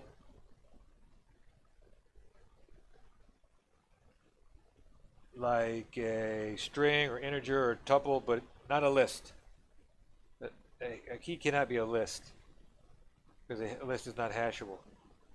And the values can be anything. So let's take a look at some examples. Let's set a user equal to name Sally, age 26, marks none. Let's take a look at her name, Sally. There's some iterable methods we can call to find out the items or the keys or just the values. We can also index the dict to find out what value is at the married index for this user dict. So we're going to set it equal to true. Now if you notice, married is not in the dict, but we can add it, and now it's there. So we can use the same syntax to modify. Add and modify, it's the same syntax. So if it's not there, it'll add the item. So married was true, and now it's false. And we can also update the user. We pass it another dictionary. And we're going to change. We can add things this way. We're going to add likes. Likes does not exist. We're going to change marks, and we're going to change married. So now you see marks is now 1. It changed from none to 1. Married is now true. She got married again. And now she has 305 likes. So we can also delete an item. So we want to delete the marks, or we're going to delete the marks item. So marks is 1, but now it's gone. Remember, these are all in the same order we put them in, because I'm running 3.6 with this and the C Python reference implementation. We can also clear out a dict, and it'll just be an empty dict now. If we no longer need a specific dictionary, we can use del to remove the reference from the symbol table, so we no longer have access to it, and then the garbage collector will be able to free up that memory next time it runs. So delete user, and now we can no longer access it. And this is true for any variable. You can delete any variable, not just dicts, lists, or objects, or anything. Alright, so finally, let's talk about NumPy.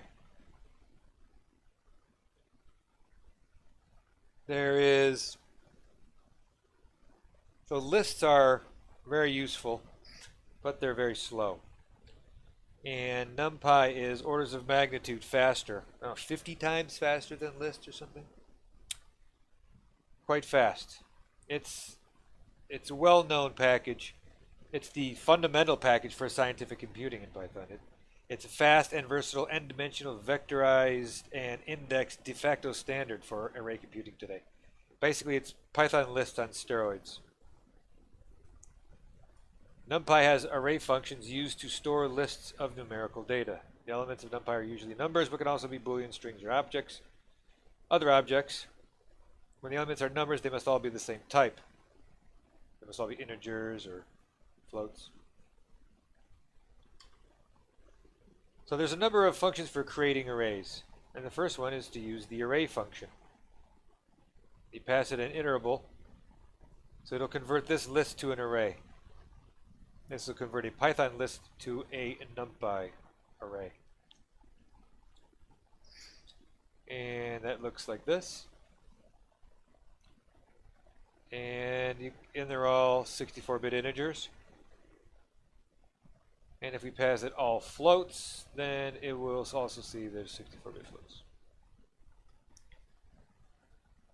So linear space function will, with the arguments we've passed it, it will create 9 numbers evenly spaced from 0 to 2. Log space will do the same thing. We're going to create 4 log numbers evenly spaced from log 2 to log 3.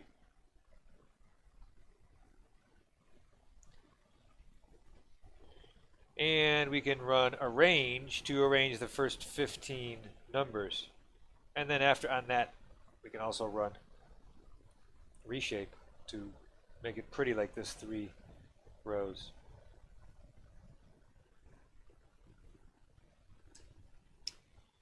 Zeros, we can create zeros. The default is float. Ones, we'll create an array of ones.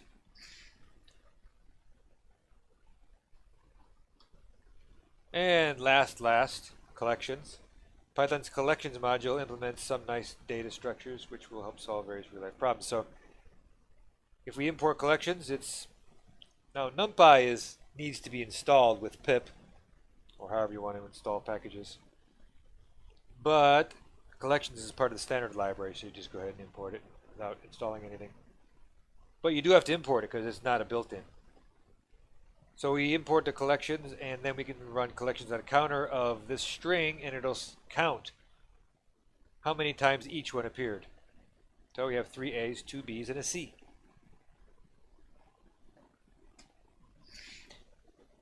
Default dict, very useful. The default will be a list. This is the factory we'll use to create defaults. If it encounters them, it will not error out. It will give us a list. So we can create a default dict. There it is. And so it's empty. It's basically that. And we can just say d sub 1 append. We don't have to say d sub 1 equals an empty list and then d sub 1 dot append. We can just say d sub 1 dot append. There it is. We can, so d sub 2, so the index 2 is not in here, but we can reference it. And the default is list, so it gives us a default empty list. And now once we, just by accessing it, we're not assigning to it, we're just accessing it. Now it's in our default dict. Alright, so the assignment is to use all of these things together. And when you use a list, convert your list to a NumPy array. Alright, so boys and girls, that's it. That was it for containers. Next time we're going to wrap up with working with arguments. Alright, so I hope to see you back for the last session. Well, that'll do it. Alright. Thank you very much.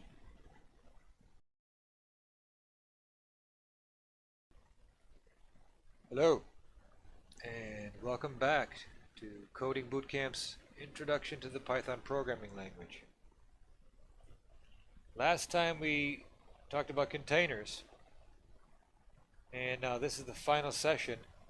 We're going to be working with arguments.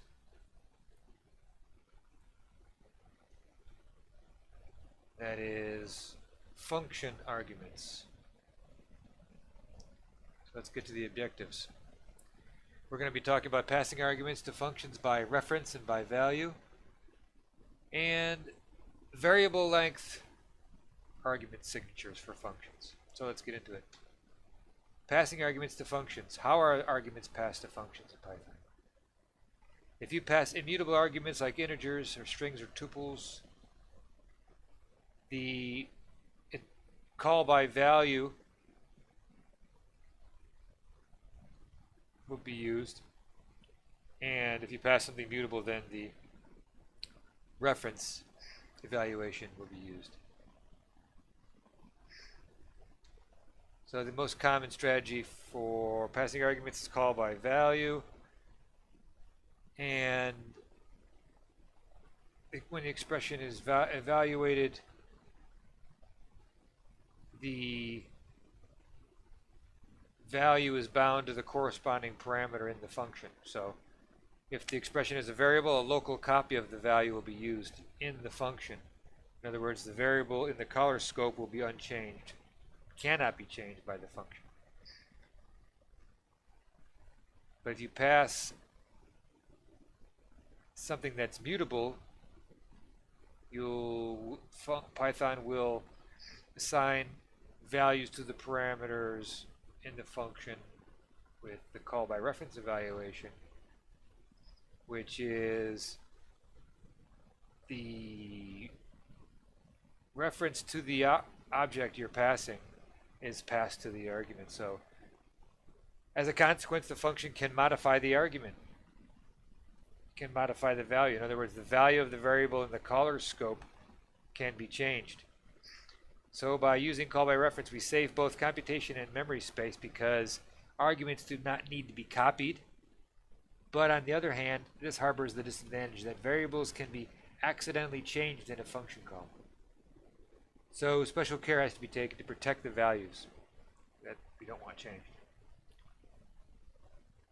So if we want to require arguments, we just define the parameters. Like here we have A and B. So if we try to run divide 9 by 3, we'll get 3. But if we try to divide 10, we're going to get an error. And it's going to say missing one required positional argument, B. So we didn't pass this. Now we can make some of the parameters defaulted, so they can have a default value. So now we can run divide 10, and it will divide by the default 2. So now we can run divide 10, we'll get 5. We can also have flexible length arguments with an asterisk, which will make n a tuple, so that we can pass any number of arguments to this, from 0 to many. And that's it, guys. That's a short one today. The assignment is to write a program that passes a list as an argument to a function and demonstrate that we can update it in the color scope. Alright, well, that is it, folks. You can have some private tutoring lessons if you want to do so. There are other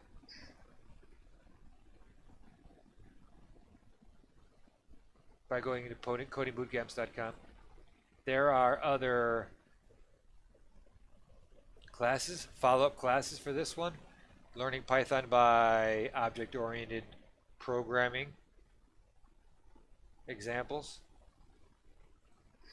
There's more software engineer training. Thanks for watching. Please like and share this video.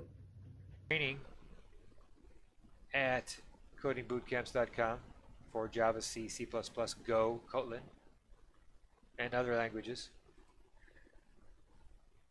So that's it for the introduction, and you'll have to stay tuned for course projects and for the follow-up class. But for now, let's say goodbye, and thanks a lot, guys.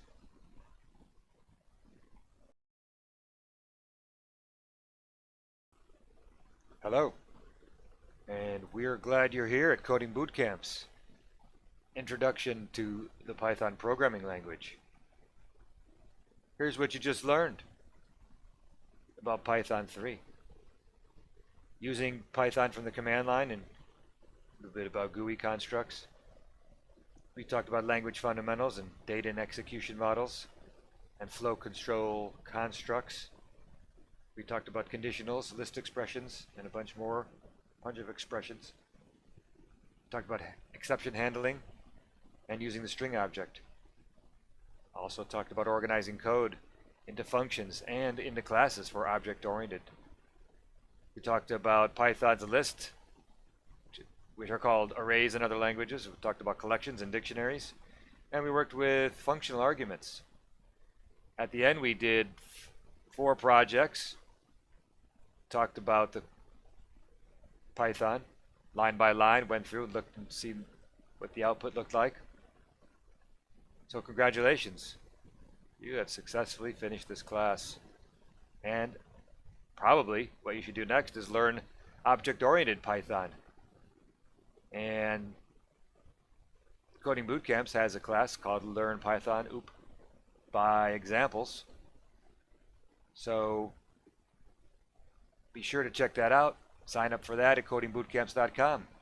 And check out the social media links for Coding Bootcamps. All right, see you in the next class.